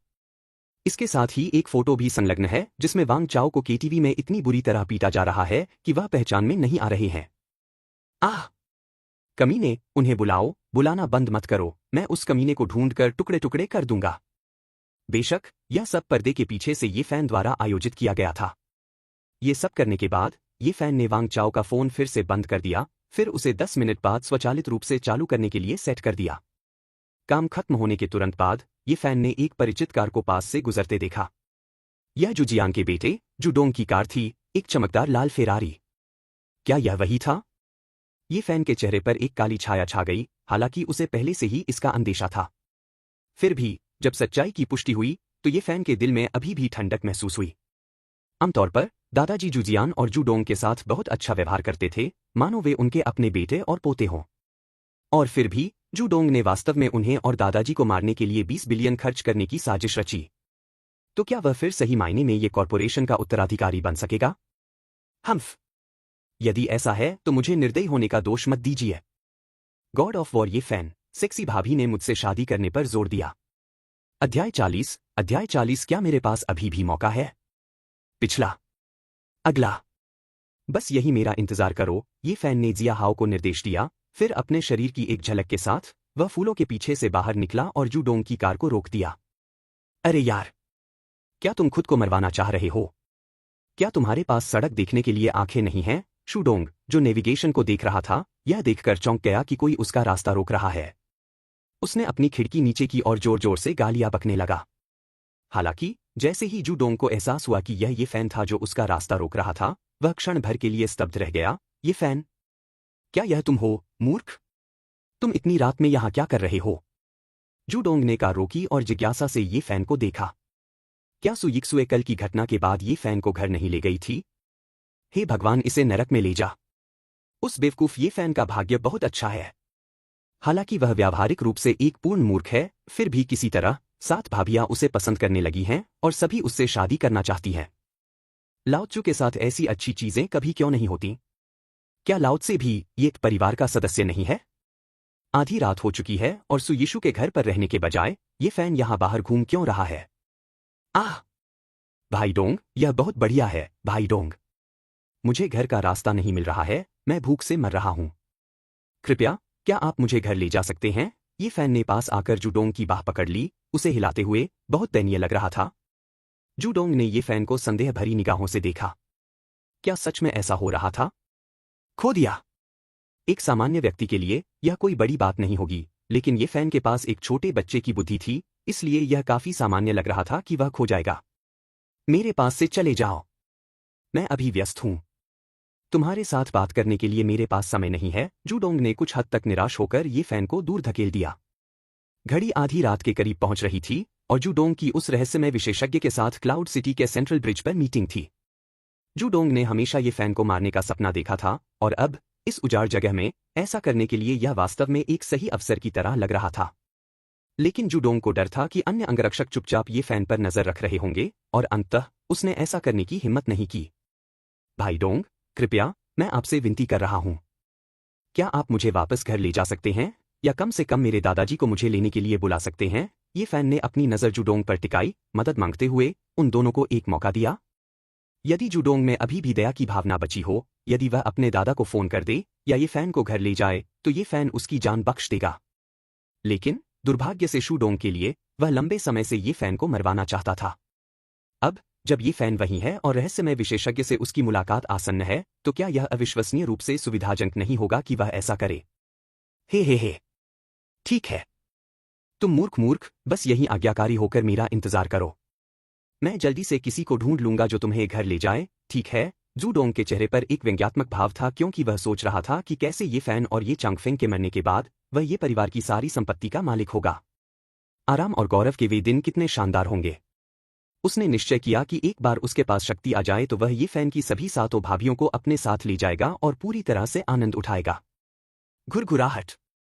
जैसे ही जुडोंग ने बोलना समाप्त किया, उसने एक्सीलेटर दबाया, ये फैन का हाथ दूर फेंका और क्लाउड सिटी के सेंट्रल ब्रिज की ओर चला गया। उसने दबी हुई आवाज में कहा, बेवकूफ। मरने के लिए बस वहीं रुको। एक बार जब मैं उस रहस्यमय हत्यारे से मिलूंगा तो मैं तुम्हें तुम्हारे भाइयों से मिलने के लिए पश्चिमी स्वर्ग भेज दूंगा। हालांकि जूडोंग की आवाज धीमी थी, फिर भी ये फैन अपनी तीव्र श्रवण शक्ति के कारण हर शब्द को स्पष्ट रूप से सुन सका। ये फैन का चेहरा काला पड़ गया। यह सब तुमने खुद ही अपने ऊपर लादा है, इसलिए तुम मुझे दोष नहीं दे सकते। जिस समय जूडोंग क्षण भर के लिए विचलित था, ये फैन ने वांग चाओ का फोन जूडोंग की जेब में डालने में कामयाबी हासिल कर ली थी। एक बार जब वांग परिवार को पता चला कि वांग चाओ का फोन जूडोंग पर था, तो 100 मुंह के बाद भी जूडोंग शायद इसका जवाब नहीं दे पाएगा। चलो चलें, हम शो देखने जा रहे हैं।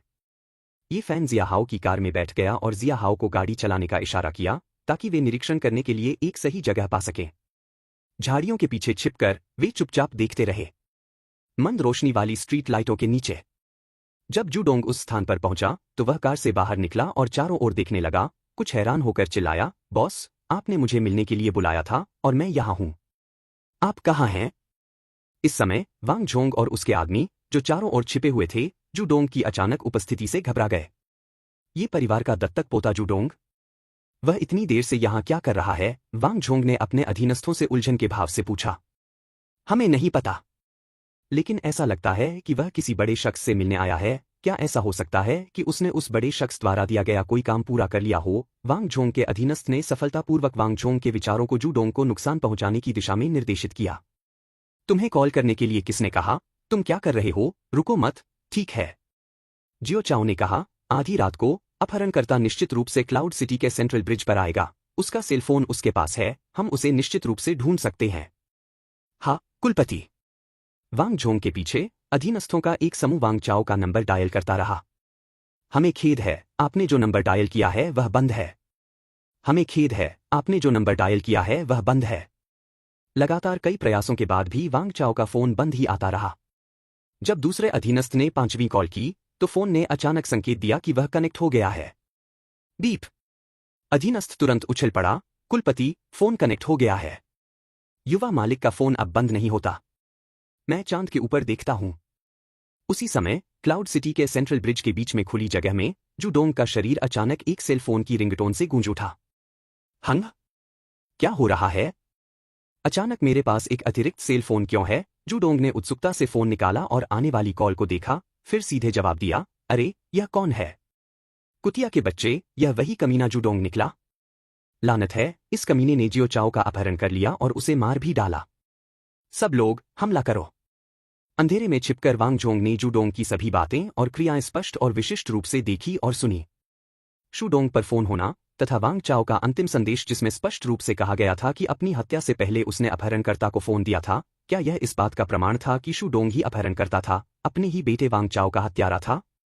ये परिवार द्वारा गोद लिया गया पोता वांग परिवार के किसी व्यक्ति को छूने की हिम्मत कैसे कर सकता है? हम्फ। वूश। कॉल कटने से पहले ही शूडोंग ने देखा कि अनगिनत अंगरक्षक हथियार लिए जंगल और झाड़ियों के पीछे से निकल रहे हैं, जिससे वह इतना डर गया कि वह कांप उठा और भागने की कोशिश करने लगा। लेकिन इस समय वांग झोंग ने पहले से ही क्षेत्र को कसकर घेर लिया था और जूडोंग के पास भागने का कोई रास्ता नहीं था। बॉस वांग। आह! यह आप हैं। यह सब किस लिए है? क्या कुछ हुआ है? जब जूडोंग ने वांग झोंग को देखा तो वह राहत की सांस लेने से खुद को रोक नहीं सका। आम दिनों में कुछ व्यापारिक लेनदेन के कारण शूडोंग और वांग झोंग कुछ बार मिल चुके थे। हालांकि उनके रिश्ते बहुत अच्छे नहीं थे, कम से कम वे एक दूसरे को जानते तो थे। इसके अलावा ये परिवार के प्रति सम्मान के कारण दूसरा पक्ष कुछ हद तक शिष्टाचार दिखाने के लिए इच्छुक था। बकवास बंद करो और मेरे लिए उसे मार डालो। जैसे ही वांग झोंग चिल्लाया, उसने सबसे पहले जूडोंग के सिर पर डंडे से वार किया, जिससे तुरंत जूडोंग का खून बहने लगा। मादरचोद, तुम अपने आप को क्या समझते हो? मेरे बेटे का अपहरण करने की हिम्मत? और तुमने उसे मार डाला। तुम अपने आप को क्या समझते हो?